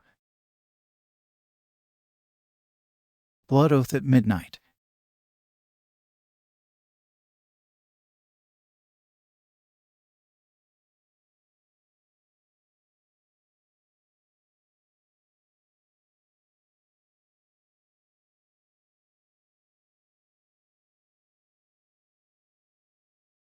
It was here that a group of paranormal investigators, led by the fearless Sarah, had gathered to conduct a ritual, unknowingly setting in motion a night of terror and survival. The cemetery, with its crumbling tombstones and gnarled trees, seemed like the perfect backdrop for their investigation. The investigators believed that by performing a midnight ritual at this eerie location, they could make contact with the otherworldly and uncover the secrets of the restless spirits that dwelled there. As the clock struck midnight, the investigators, their equipment in hand, gathered around a weathered gravestone that bore the name of an unknown soul. Sarah, the leader of the group, led the ritual, her voice filled with a sense of authority and determination. They chanted incantations and called out to the spirits, hoping to make contact with the other side. The air grew heavy with anticipation, and a sense of unease settled over the group. The ancient tombstones seemed to watch them with a silent, foreboding presence. As the incantations continued, the forest around them fell into an eerie silence, as if nature itself was holding its breath. Unbeknownst to the investigators, their ritual had stirred the attention of a vengeful spirit, one that had been bound to the cemetery for centuries. This was the spirit of a cursed werewolf, a creature of both the mortal realm and the supernatural, driven by a burning desire for revenge. The moment of reckoning arrived when, in the midst of the incantations, a bone-chilling howl pierced the stillness of the night. The investigators froze, their faces pale with dread as they realized that they had unwittingly summoned a malevolent presence. The howl echoed through the cemetery, a haunting sound that seemed to draw closer with each passing moment. The ritual had inadvertently bound the investigators to the vengeful spirit, and now they were marked by a curse they could not escape. Panic overtook the group as they scrambled to end the ritual, but it was too late. The ancient curse had taken hold, and they were now at the mercy of the supernatural. As the spirit drew near, the investigators were gripped by a sense of terror and powerlessness. Their equipment malfunctioned. Their flashlights flickered, and the atmosphere grew colder, as if the very essence of the night had turned against them. The spirit materialized before them, a monstrous figure with eyes that burned with a malevolent fire. Its fur was matted with blood, and its fangs gleamed in the moonlight. It was a creature of pure rage, driven by a need for vengeance. With a sudden, ferocious lunge, the spirit attacked, and the investigators were plunged into a night of relentless terror. They fled through the cemetery, their breathless cries filling the night. The malevolent spirit pursued them with an otherworldly speed, its howls echoing through the forest. The investigators, driven by fear and desperation, sought refuge among the ancient tombstones, hoping that the consecrated ground would protect them from the vengeful spirit. But the spirit seemed to move effortlessly through the cemetery, its supernatural powers defying the laws of the mortal realm. The night was a relentless battle for survival. As the investigators tried to evade the spirit's relentless pursuit, they sought shelter in the crumbling mausoleums, their hearts pounding with dread, but the spirit's presence was unyielding. As the hours passed, the group was gradually whittled down by the spirit's relentless attacks. Each encounter with the vengeful werewolf was a test of their will and courage, as they fought to stay one step ahead of the malevolent force. In the midst of the chaos, Sarah, the leader of the group, made a fateful decision. She realized that the only way to break the curse and free her companions was to confront the spirit head-on. With unwavering determination, she faced the spirit in a final, intense showdown. The battle that ensued was a clash of the mortal and the supernatural, a test of Sarah's strength and faith. The spirit's power was formidable, its presence a terrifying force of nature. But Sarah's resolve was unshakable, and she fought with all her might to break the curse that had bound them. With a final, desperate act, Sarah hurled an ancient relic at the spirit, a symbol of faith and protection. The relic struck the spirit's heart, and with a bone-chilling howl, the vengeful werewolf spirit disintegrated, its power shattered. The curse that had bound the investigators was broken, and they were free from the vengeful spirit's relentless pursuit. As the first light of dawn broke over the ancient cemetery, they gathered together, their hearts heavy with the memory of the night's terror. The forest and the cemetery, once places of darkness and fear, were now bathed in the soft, forgiving light of a new day. The investigators had survived a night of relentless horror, and the malevolent spirit had been banished. As they made their way back to civilization, they knew that they had encountered something beyond the realm of the living, something that defied explanation and understanding. The ancient cemetery, once a place of supernatural secrets, had been forever changed, and the investigators had learned the true meaning of the paranormal and the power of ancient curses. In the heart of the 18th century, in a remote village hidden deep within the shroud of ancient, dense woods, there lay a dark secret that had haunted the souls of the villagers for generations. It was a secret so terrible that it was whispered only in hushed tones. And it was a secret that Sarah, a young woman with inquisitive eyes and a heavy heart, was determined to uncover. Sarah had always felt that something was amiss in the village of her birth, a feeling that gnawed at her like a persistent shadow. She had grown up hearing the cryptic warnings of her elders, the ones who remembered the curse that had befallen her family and the village itself. But Sarah was a child of curiosity, and curiosity, as they say, killed the cat. One chilling evening, as the sun dipped below the horizon and the ancient trees cast eerie, elongated shadows across the cobblestone streets, a stranger arrived in the village. His name was Nathaniel, and from the moment he set foot on the cobbled path, he radiated an aura of enigma and foreboding. His dark, penetrating eyes held secrets of their own, secrets that seemed to beckon Sarah closer, like a moth to a flickering flame. The villagers watched Nathaniel's arrival with a mix of fear and curiosity. They whispered tales of his nocturnal wanderings in the woods and his unnerving absence during full moons. It wasn't long before Sarah's path collided with his, setting in motion a series of events that would unravel the darkest mysteries of the village. One fateful night, as the silver moon cast its ghostly glow over the village, Sarah followed Nathaniel into the depths of the ancient woods. Her heart pounded like a drum, the cold air clinging to her like an icy shroud. As they ventured deeper into the forest, the towering trees seemed to close in around them, the darkness becoming denser with every step. The moment of revelation came when the moon reached its zenith, casting an eerie, silver light upon Nathaniel's face. His features contorted, his body convulsed, and the air was filled with an agonizing howl that pierced the silence of the night. Sarah's blood ran cold as she watched in horror, for she had stumbled upon the cursed secret her family had guarded for generations. Nathaniel was a werewolf. In that chilling moment, Sarah understood the dreadful truth.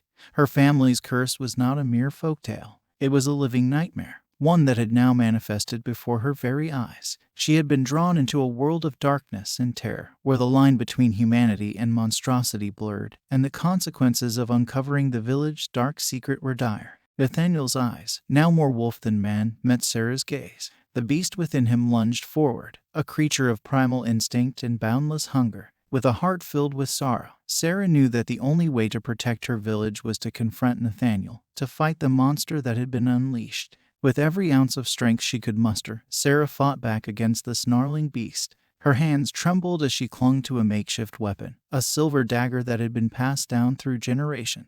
She had heard that silver was the only substance capable of harming a werewolf, and she was about to put that knowledge to the test. Their battle raged on beneath the ominous moon, shadows dancing like specters around them. Sarah's determination and Nathaniel's ferocity clashed in a desperate struggle for survival. Blood and fur mingled in the moonlight as the villagers watched in fear from the safety of their homes, praying for the nightmare to end. Finally, as the first light of dawn began to break through the trees, Sarah plunged the silver dagger into Nathaniel's heart. The beast let out one final, mournful howl before collapsing to the ground, its curse broken at last. The villagers emerged from their hiding places, their faces a mixture of relief and grief. Sarah stood there, her breath ragged, her body trembling from the ordeal. She had faced the darkness within the village, confronted the curse that had plagued her family for generations. The consequences of her curiosity had been dire, but they had also been necessary. As the villagers gathered around, they offered their gratitude to Sarah, the young woman who had revealed the terrible truth and had ultimately saved them all. But Sarah knew that the scars of that night would linger, that the memory of the werewolf's curse would haunt her dreams for years to come. In the end, the remote village in the 18th century would remember that night as the one when the line between humanity and monstrosity had blurred, and the consequences of uncovering the darkest secrets had been both tragic and heroic. And in the dense, ancient woods that surrounded the village, the eerie atmosphere would forever be haunted by the ghostly howls of a cursed soul, silenced by the silver light of a relentless moon. Amidst the heart of a dense, ancient forest, nestled far from civilization, there stood a cabin. It was a place of solitude and serenity, a sanctuary for those who sought solace in the embrace of nature. For Emily, a nature enthusiast with an insatiable wanderlust, it was the perfect escape from the chaos of the modern world. Emily had stumbled upon the cabin during one of her treks deep into the woods. It was a hidden gem, surrounded by towering trees and bathed in the ethereal glow of the moon on clear nights. The cabin had an aura of mystery about it, as if it held secrets that were whispered only by the rustling leaves and the murmuring brook nearby. One crisp evening, as the sun dipped below the horizon, casting long shadows over the forest, Emily arrived at the cabin. Her heart swelled with anticipation as she approached the quaint, secluded refuge. She had packed light for her retreat, with only the essentials to sustain her during her days of solitude. The cabin's rustic charm greeted her like an old friend. It was adorned with quaint wooden shutters and a welcoming porch where she could sit and watch the forest come alive with the symphony of night creatures. But, as Emily soon discovered, the cabin held more than rustic charm. It held secrets that would plunge her into a nightmarish ordeal. As the first silvery rays of moonlight filtered through the trees, Emily settled into the cabin, the comforting crackle of a firewood-fed fireplace warming her bones. The peace of the forest wrapped around her like a protective cloak, lulling her into a sense of security that would soon prove false. It was on the second night of her stay that Emily first noticed him, an enigmatic stranger named Michael. He appeared seemingly out of nowhere, his footsteps like whispers against the forest floor. Michael had the air of someone who had been on his own for far too long, his face obscured by a tangle of unkempt hair and the shadows cast by the moon. Intrigued and not one to turn away a fellow wanderer, Emily welcomed Michael into her cabin, offering him food and shelter for the night. He was a man of few words, his gaze penetrating, as if searching for something in Emily's eyes that she could not fathom. As the days passed, Emily and Michael fell into a routine, sharing meals and stories by the fireside. She learned that he was a wanderer, much like herself, drawn to the deep forest by an insatiable curiosity. Yet, there was an unease that lingered beneath the surface, a tension that seemed to grow with each passing night.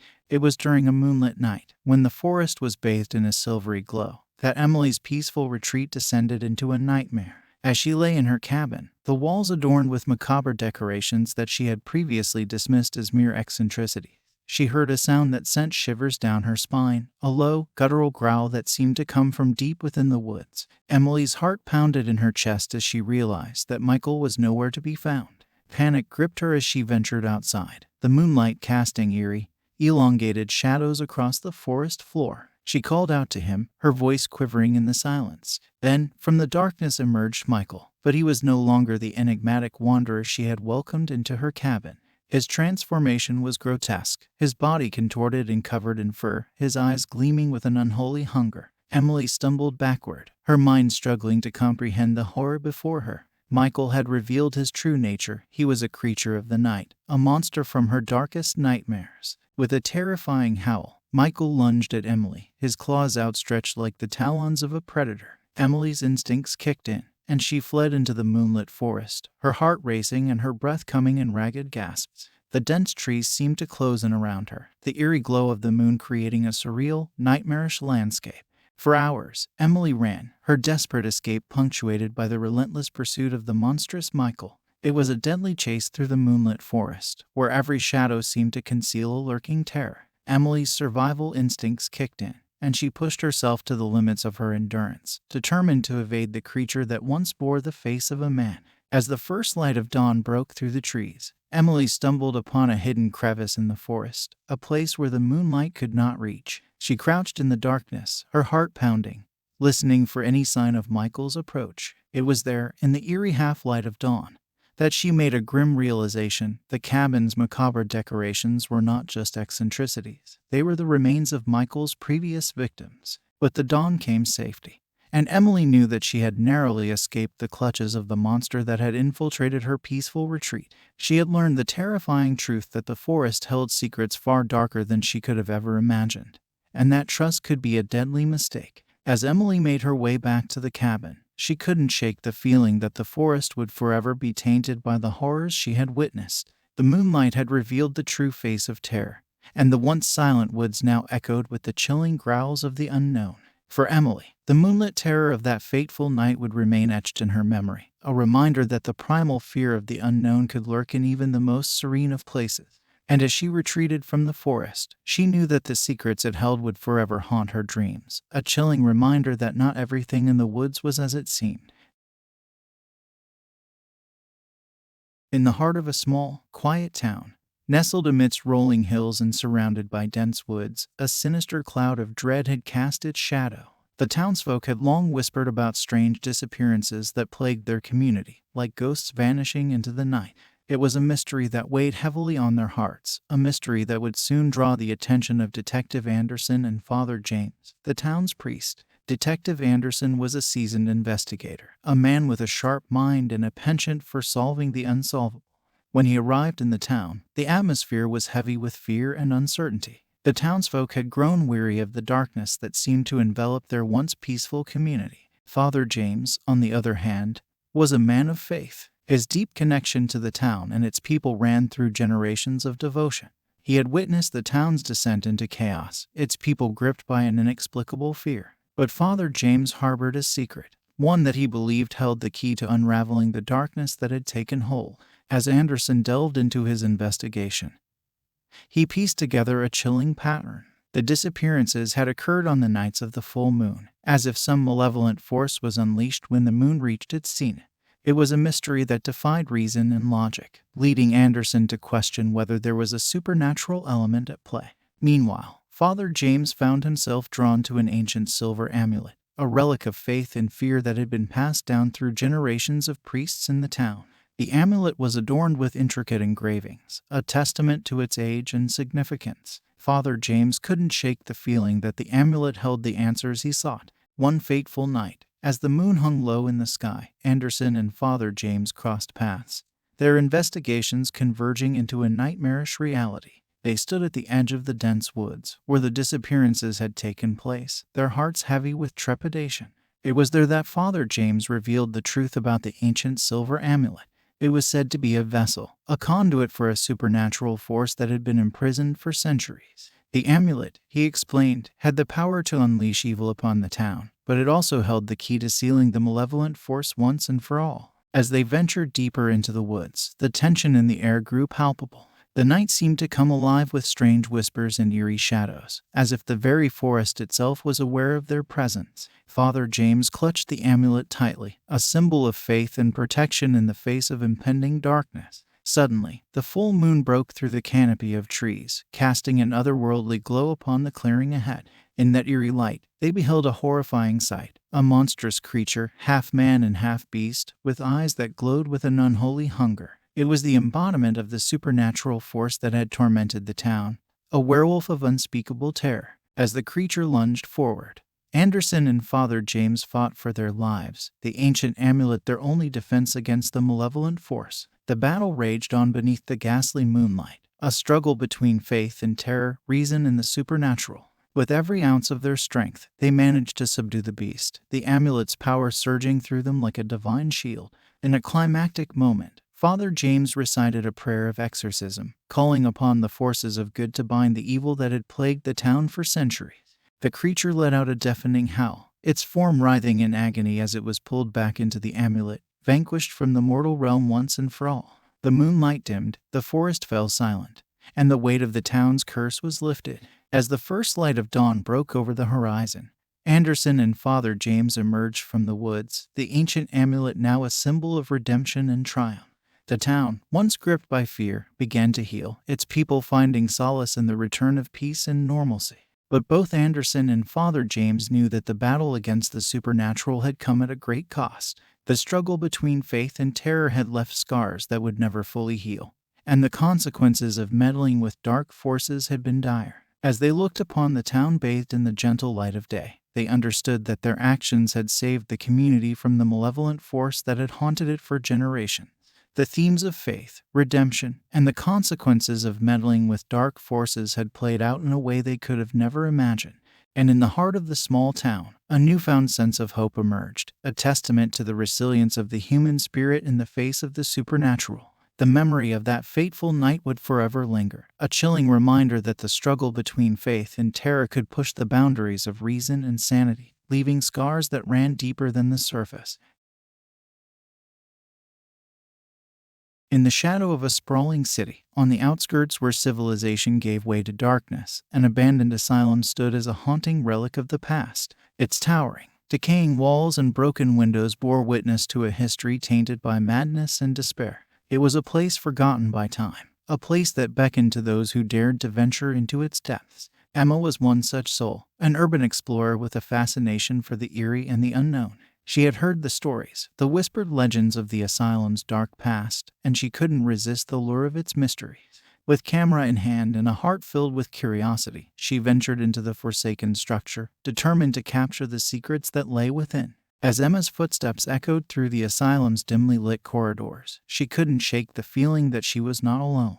Graffiti-like artwork adorned the walls, disturbing and chaotic in nature, as if the asylum itself had become a canvas for tortured souls. The air was thick with an oppressive silence, a silence that seemed to pulse with unseen malevolence. Unbeknownst to Emma, another presence lingered in the asylum that fateful night. Henry, a tormented soul with a dark secret, had sought refuge within the asylum's crumbling walls. He was a man cursed by the moon, a man whose very existence was bound to the lunar cycle. As the blood moon rose in the sky, Henry's transformation began. The night grew eerie and surreal as Henry's body contorted, his limbs elongating, and his senses sharpening to a fevered pitch. He had become a creature of the night, a werewolf, and the asylum had become his sanctuary. Henry's howls of agony pierced the silence, blending with the eerie echoes of the asylum itself. As Emma ventured deeper into the asylum, the darkness seemed to close in around her, and reality itself began to blur. Whispers echoed through the corridors, faint voices that spoke of madness and despair. Her camera's flash illuminated disturbing images on the walls, twisted depictions of torment and suffering. It was then that Emma stumbled upon a room that sent shivers down her spine. The walls were adorned with drawings that seemed to have been etched by tortured hands, each one a nightmarish tableau of insanity. The room's centerpiece was a blood-soaked bed, its rusted restraints a grim reminder of the horrors that had unfolded within these walls. As Emma continued to explore, she became increasingly aware of the asylum's malevolent presence. It whispered to her, its voice a cacophony of torment and despair. She could feel the weight of the madness that had consumed those who had once dwelled here, a madness that threatened to engulf her as well. Meanwhile, Henry's transformation had reached its peak. The blood moon's light bathed him in an eerie, crimson glow as he stalked the asylum's corridors in search of prey. His senses were heightened, and the scent of intruders filled the air. The primal hunger that gnawed at him urged him to hunt, to seek out the source of the invading presence. As Emma ventured into the asylum's darkest depths, she found herself face to face with Henry, the tormented werewolf. The blood moon had rendered him a creature of pure instinct, a force of nature driven by hunger and rage. His eyes glowed with an unholy fire as he lunged at her, his feral snarls echoing through the corridors. In a desperate struggle for survival, Emma fought to escape Henry's relentless pursuit. Her heart pounded in her chest as she navigated the labyrinthine passages of the asylum, her footsteps echoing like a macabre symphony of terror. The line between reality and nightmare had blurred beyond recognition. As the nightmarish chase continued, Emma stumbled upon a room that seemed to defy the laws of physics. It was a place of shifting walls and endless corridors, a place where time itself had become a twisted, distorted concept. Henry's howls grew louder, his presence closing in from all directions. In a final, heart-stopping confrontation, Emma managed to evade Henry's grasp and flee the asylum. She emerged into the dim light of dawn, the blood moon's malevolence fading with the first rays of sunlight. The asylum's haunting presence seemed to recede, as if it had never existed at all. As Emma looked back at the decaying structure, she knew that she had narrowly escaped the clutches of madness and despair. The asylum's secrets would forever remain hidden, its dark past a testament to the horrors that could consume the human mind. And in the quiet aftermath of that blood moon night, Emma understood the themes of madness, isolation, and the blurring of reality and fantasy in a way she could have never imagined. The asylum's malevolent aura had left an indelible mark on her soul, a chilling reminder that some mysteries were best left untouched, some darkness best left unexplored. In the shadow of a sprawling city, on the outskirts where civilization gave way to darkness, an abandoned asylum stood as a haunting relic of the past. Its towering, decaying walls and broken windows bore witness to a history tainted by madness and despair. It was a place forgotten by time, a place that beckoned to those who dared to venture into its depths. Emma was one such soul, an urban explorer with a fascination for the eerie and the unknown. She had heard the stories, the whispered legends of the asylum's dark past, and she couldn't resist the lure of its mysteries. With camera in hand and a heart filled with curiosity, she ventured into the forsaken structure, determined to capture the secrets that lay within. As Emma's footsteps echoed through the asylum's dimly lit corridors, she couldn't shake the feeling that she was not alone. Graffiti-like artwork adorned the walls, disturbing and chaotic in nature, as if the asylum itself had become a canvas for tortured souls. The air was thick with an oppressive silence, a silence that seemed to pulse with unseen malevolence. Unbeknownst to Emma, another presence lingered in the asylum that fateful night. Henry, a tormented soul with a dark secret, had sought refuge within the asylum's crumbling walls. He was a man cursed by the moon, a man whose very existence was bound to the lunar cycle. As the blood moon rose in the sky, Henry's transformation began. The night grew eerie and surreal as Henry's body contorted, his limbs elongating, and his senses sharpening to a fevered pitch. He had become a creature of the night, a werewolf, and the asylum had become his sanctuary. Henry's howls of agony pierced the silence, blending with the eerie echoes of the asylum itself. As Emma ventured deeper into the asylum, the darkness seemed to close in around her, and reality itself began to blur. Whispers echoed through the corridors, faint voices that spoke of madness and despair. Her camera's flash illuminated disturbing images on the walls, twisted depictions of torment and suffering. It was then that Emma stumbled upon a room that sent shivers down her spine. The walls were adorned with drawings that seemed to have been etched by tortured hands, each one a nightmarish tableau of insanity. The room's centerpiece was a blood-soaked bed, its rusted restraints a grim reminder of the horrors that had unfolded within these walls. As Emma continued to explore, she became increasingly aware of the asylum's malevolent presence. It whispered to her, its voice a cacophony of torment and despair. She could feel the weight of the madness that had consumed those who had once dwelled here, a madness that threatened to engulf her as well. Meanwhile, Henry's transformation had reached its peak. The blood moon's light bathed him in an eerie, crimson glow as he stalked the asylum's corridors in search of prey. His senses were heightened, and the scent of intruders filled the air. The primal hunger that gnawed at him urged him to hunt, to seek out the source of the invading presence. As Emma ventured into the asylum's darkest depths, she found herself face to face with Henry, the tormented werewolf. The blood moon had rendered him a creature of pure instinct, a force of nature driven by hunger and rage. His eyes glowed with an unholy fire as he lunged at her, his feral snarls echoing through the corridors. In a desperate struggle for survival, Emma fought to escape Henry's relentless pursuit. Her heart pounded in her chest as she navigated the labyrinthine passages of the asylum, her footsteps echoing like a macabre symphony of terror. The line between reality and nightmare had blurred beyond recognition. As the nightmarish chase continued, Emma stumbled upon a room that seemed to defy the laws of physics. It was a place of shifting walls and endless corridors, a place where time itself had become a twisted, distorted concept. Henry's howls grew louder, his presence closing in from all directions. In a final, heart-stopping confrontation, Emma managed to evade Henry's grasp and flee the asylum. She emerged into the dim light of dawn, the blood moon's malevolence fading with the first rays of sunlight. The asylum's haunting presence seemed to recede, as if it had never existed at all. As Emma looked back at the decaying structure, she knew that she had narrowly escaped the clutches of madness and despair. The asylum's secrets would forever remain hidden, its dark past a testament to the horrors that could consume the human mind. And in the quiet aftermath of that blood moon night, Emma understood the themes of madness, isolation, and the blurring of reality and fantasy in a way she could have never imagined. The asylum's malevolent aura had left an indelible mark on her soul, a chilling reminder that some mysteries were best left untouched, some darkness best left unexplored. In a forgotten town, where the memories of its past had crumbled like the gravestones in its cursed graveyard, a chilling legend whispered through the fog-shrouded streets. It spoke of vengeful spirits and a curse that had bound them for centuries, a curse that would draw Thomas, a paranormal investigator, into a nightmarish tale. The town was a place lost in time, its buildings weathered by the years, its streets eerily deserted.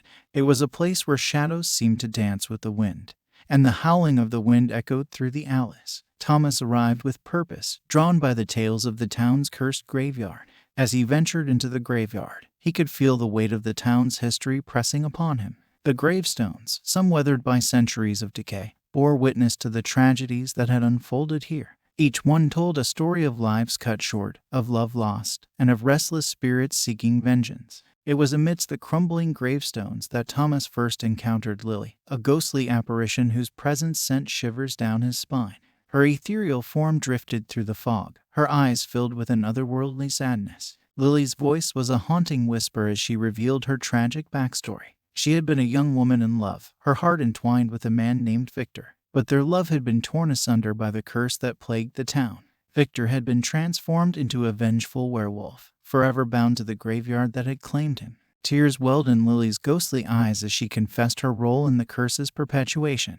In a desperate bid to save Victor from his cursed fate, she had made a pact with dark forces, a pact that had bound her to the graveyard as a restless spirit. Haunted by guilt and grief, Lily's spirit had remained trapped in the cursed graveyard, unable to find peace. It was a fate she could not escape, a fate that had drawn Thomas into her spectral world. Determined to uncover the truth and break the curse, Thomas delved deeper into the graveyard's tragic history. He discovered that the curse was rooted in a dark betrayal, a betrayal that had set in motion a chain of events that would forever bind the spirits to the town. As the night wore on, the fog thickened, and the graveyard seemed to come alive with the restless spirits of the past. Thomas could feel their presence, their sorrow, and their anger. It was a chilling reminder that the curse's grip on the town was unrelenting. The final confrontation with the vengeful spirit, Victor the werewolf, was a harrowing ordeal. With Lily's guidance, Thomas ventured into the heart of the graveyard, where the curse's power was at its strongest. In the moonlight, Victor emerged from the shadows, his form grotesque and twisted by the curse. His eyes burned with a vengeful fire as he lunged at Thomas, his feral snarls echoing through the graveyard. It was a battle of wills, a battle for redemption and release from the curse's grip. With Lily's help, Thomas uncovered the truth behind the curse, a truth that shattered the foundation of the vengeful spirit's existence. In a climactic moment, Victor's spirit was confronted with the consequences of his actions in life. He had been a pawn in a dark game, a victim of betrayal and manipulation. The curse that had bound him was not of his own making, but the product of a sinister vendetta. As the truth washed over him, Victor's vengeful fury began to wane. He realized that his pursuit of revenge had only perpetuated the curse, trapping the spirits of the town in an endless cycle of suffering. With a mournful howl, Victor's spirit began to dissipate, his form fading into the night. It was a bittersweet moment of release, a moment where the power of restless spirits had been harnessed to break the curse that had plagued the town for centuries. As the first rays of dawn broke over the cursed graveyard, a sense of peace settled over the town. The spirits of the past were finally free, their restless souls finding solace in the light of day. For Thomas and Lily, it was a moment of redemption, a moment where the power of restless spirits had been harnessed to break the curse's grip on the town. The themes of revenge, redemption, and the power of restless spirits had played out in a way they could have never imagined. And as they looked upon the once cursed graveyard, they knew that the town's history was forever changed. The darkness that had haunted its streets had been vanquished, and the memories of the past could finally rest in peace. The moon hung low in the night sky, casting a silvery glow over the remote, moonlit beach. The waves whispered secrets as they lapped at the shore, and the sand glistened like a sea of diamonds. It was a place known for eerie legends and strange disappearances, a place that had drawn Sam, a solitary beachcomber, into its enigmatic embrace. Every night, Sam wandered the lonely beach, his footsteps leaving faint imprints in the sand. He was a man of solitude, finding solace in the rhythmic crash of the waves and the soft caress of the moonlight. He combed the shore, searching for treasures that the sea had washed ashore, lost trinkets that held stories of their own. One fateful night, as the moon bathed the beach in its ethereal light, Sam's routine was interrupted by a presence he could not ignore. Emerging from the misty darkness was Olivia, a woman of otherworldly beauty. Her eyes held a deep, mysterious allure that seemed to draw him in like a moth to a flame. Their meeting was serendipitous, a chance encounter on the desolate shore. Olivia was like a siren, her presence captivating Sam's heart in an instant. Their conversations flowed like the tide, and they found themselves drawn to one another in a way that defied explanation. As days turned into weeks, Sam and Olivia's connection deepened. They would meet on the moonlit beach, their conversations filled with laughter and shared dreams. It was as if the beach itself had woven their destinies together, creating a bond that neither of them could resist. But beneath Olivia's enigmatic allure lay a fateful secret, a secret that would soon unravel under the full moon's watchful gaze. She had tried to keep it hidden, to shield Sam from the darkness that had plagued her for so long. But the moon had its own plans, plans that could not be denied. As the night of the full moon approached, the air grew heavy with anticipation, and a sense of foreboding settled over the beach. Olivia's true nature began to reveal itself, her once radiant beauty transforming into something dark and malevolent. It was during a moonlit stroll along the shore that Sam stumbled upon Olivia's chilling secret. Her eyes had taken on a feral, predatory gleam, and her body contorted in agony as her limbs elongated and her skin rippled with unnatural changes. She had become a creature of the night, a werewolf, her transformation a horrific sight to behold. In that moment, Sam's heart pounded with fear and betrayal. He had fallen in love with a woman whose very existence was bound to the lunar cycle, a woman whose monstrous instincts threatened to consume her. The conflict between human desires and monstrous instincts had come crashing down upon them, shattering their romance like a fragile shell. As Olivia's transformation reached its peak, she let out a mournful howl, her feral snarls echoing through the moonlit night. She lunged at Sam, her eyes blazing with an unholy hunger, her once gentle nature consumed by the beast within. In a desperate struggle for survival, Sam fought to escape Olivia's relentless pursuit. The moonlit beach had become a battleground of love and betrayal, a place where human and monster clashed in a primal struggle for dominance. The sands of the beach bore witness to their harrowing confrontation. the waves carrying away the echoes of their desperate cries. Sam's heart ached with the realization that the woman he had loved was now a creature of darkness, a werewolf driven by a hunger that could not be appeased. In the end, it was the moon itself that intervened. As the night waned, the full moon's light began to fade, and with it, Olivia's monstrous form. She collapsed to the sand, her human form returning, her eyes filled with remorse and anguish. Sam watched as the woman he had loved lay before him, her tears mingling with the sand, her heart heavy with the weight of her monstrous secret. It was a tragic moment of love and betrayal, a moment where the conflict between human desires and monstrous instincts had reached its devastating conclusion. And as the moon sank below the horizon, Sam knew that their love could never be the same.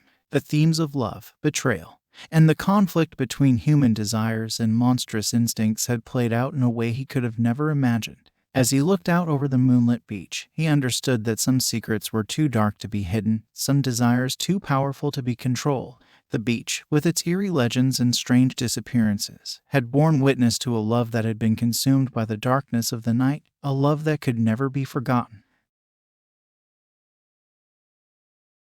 In the heart of Transylvania, nestled amid the dark and foreboding Carpathian mountains, stood a centuries-old castle that bore witness to secrets as old as time itself. Its imposing silhouette loomed against the moonlit sky, a testament to a history steeped in darkness and dread. On a moonless night, Maria found herself standing before the castle's massive, ironclad gates, her heart heavy with trepidation. She had been invited by Count Dragon, the castle's enigmatic owner, to explore its ancient halls and eerie corridors. What she did not know was that her visit would unleash a chilling curse that had lain dormant for centuries. As Maria crossed the threshold into the castle, a sense of foreboding settled over her. The air was thick with an eerie stillness, and the walls seemed to pulse with a malevolent energy. The castle's interiors were adorned with eerie portraits of Dragon's ancestors, each with a haunting resemblance to him. Maria's exploration led her to the castle's archives, where dusty tomes and weathered manuscripts told the tales of generations past.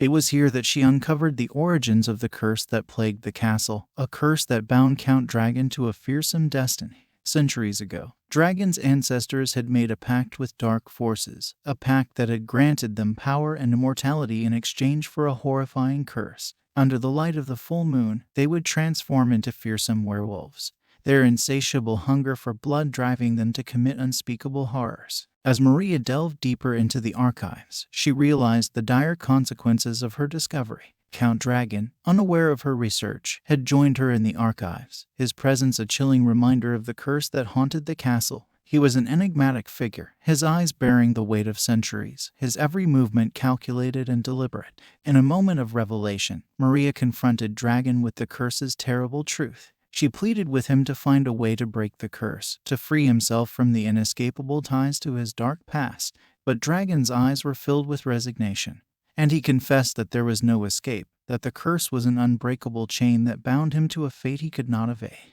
As the night of the full moon drew near, Maria's dread intensified. She knew that the curse would soon be unleashed, that Count Dragon would undergo a horrifying transformation that would turn him into a creature of nightmare. The castle, with its gothic grandeur and chilling portraits, seemed to come alive with a malevolent energy, its walls closing in around her. The night of the full moon arrived with an eerie stillness, the castle bathed in an otherworldly glow. Maria watched in terror as Dragon's transformation began. His body contorted in agony, his bones cracking and shifting, his once human form giving way to the monstrous creature that lay within. With a heart-wrenching howl, Dragon emerged from the shadows, his body now that of a fearsome werewolf, his eyes burning with an unholy fire. He lunged at Maria, his feral snarls echoing through the castle's dark corridors. In a desperate struggle for survival, Maria fought to escape Dragon's relentless pursuit. The castle had become a nightmarish battleground, a place where the past and the present converged in a chilling dance of fate and curses. As the moonlight bathed the castle in its eerie glow, Maria found herself in a final, heart-stopping confrontation with the monstrous werewolf. Dragon's humanity had been consumed by the curse, and there was no trace of the man she had met at the castle's gates. In a moment of desperation, Maria pleaded with Dragon to fight the curse, to regain control of his monstrous instincts. But the curse's grip was unrelenting, and Dragon's transformation had left him a creature driven solely by instinct and hunger. The battle between human and monster raged on, the walls of the castle bearing witness to their harrowing struggle. Maria knew that her fate hung in the balance, that the curse's power was too great to be denied. In the end, it was the first light of dawn that intervened. As the sun's rays broke over the Carpathian Mountains, Dragon's monstrous form began to wane, his feral snarls giving way to cries of agony. The curse had been temporarily quelled, and Dragon's humanity had been restored, albeit briefly. As Maria looked upon the man she had come to know, she understood the themes of fate, curses, and the inescapable ties to the past in a way she could have never imagined. The castle, with its eerie portraits and dark secrets, had borne witness to a battle that had raged for centuries, a battle that would forever haunt its walls. And as she left the castle behind, Maria knew that some curses were too powerful to be broken, some destinies too dark to be denied. The castle, with its centuries-old history and chilling secrets, had left an indelible mark on her soul, a mark that would forever bind her to the horrors of that fateful night. In the heart of a fog-shrouded forest, where the twisted branches of ancient trees seemed to reach out like skeletal fingers, a chilling tale unfolded.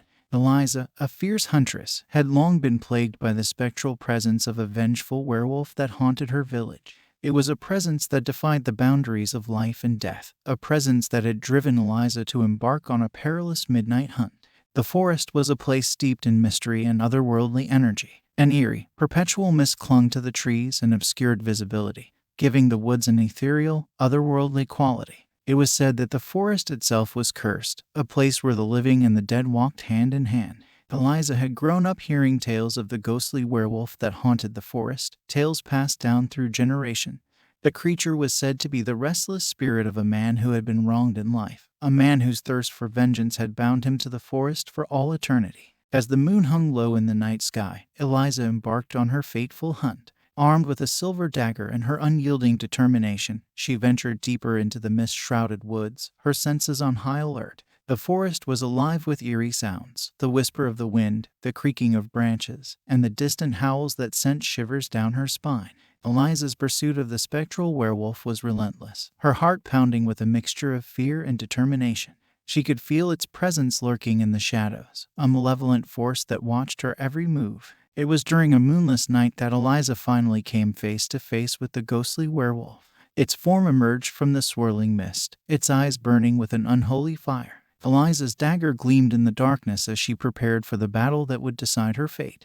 But as she looked into the creature's eyes, she saw not a monster, but a reflection of the pain and suffering that had bound it to the forest. The werewolf's tragic backstory unfolded before her, a tale of betrayal and injustice that had driven it to seek vengeance and death. Long ago, the creature had been a man named Victor, a simple woodsman who had been falsely accused of a crime he did not commit. Betrayed by those he had trusted, Victor had met a gruesome end, his life unjustly taken from him.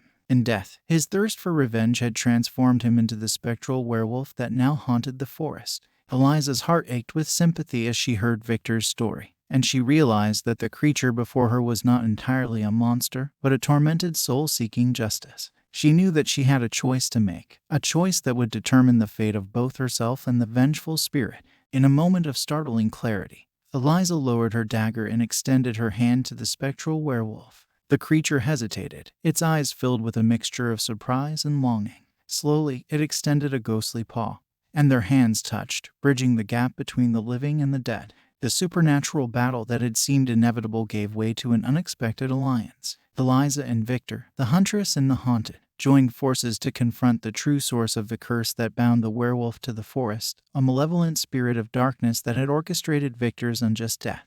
Together, they ventured deeper into the heart of the haunted forest, where the malevolent spirit lay in wait. The mist grew thicker, obscuring their vision, and the air seemed to crackle with supernatural energy. As they confronted the malevolent spirit, a battle of life and death unfolded in the heart of the forest. Eliza's determination and Victor's vengeful spirit clashed with the dark force that sought to perpetuate the curse. In a climactic moment, the malevolent spirit was vanquished, its power broken, and the curse that had bound Victor to the forest was shattered. With a mournful howl, the spectral werewolf began to dissipate, its form fading into the mist. As the mist cleared, Eliza found herself alone in the forest, the eerie stillness broken only by the distant call of a night bird. The curse had been lifted, and the forest had returned to its ethereal, otherworldly calm. Eliza knew that her fateful hunt had led to a surprising outcome, one that defied the boundaries of life and death. The themes of vengeance, forgiveness, and the blurring of the living and the dead had played out in a way she could have never imagined.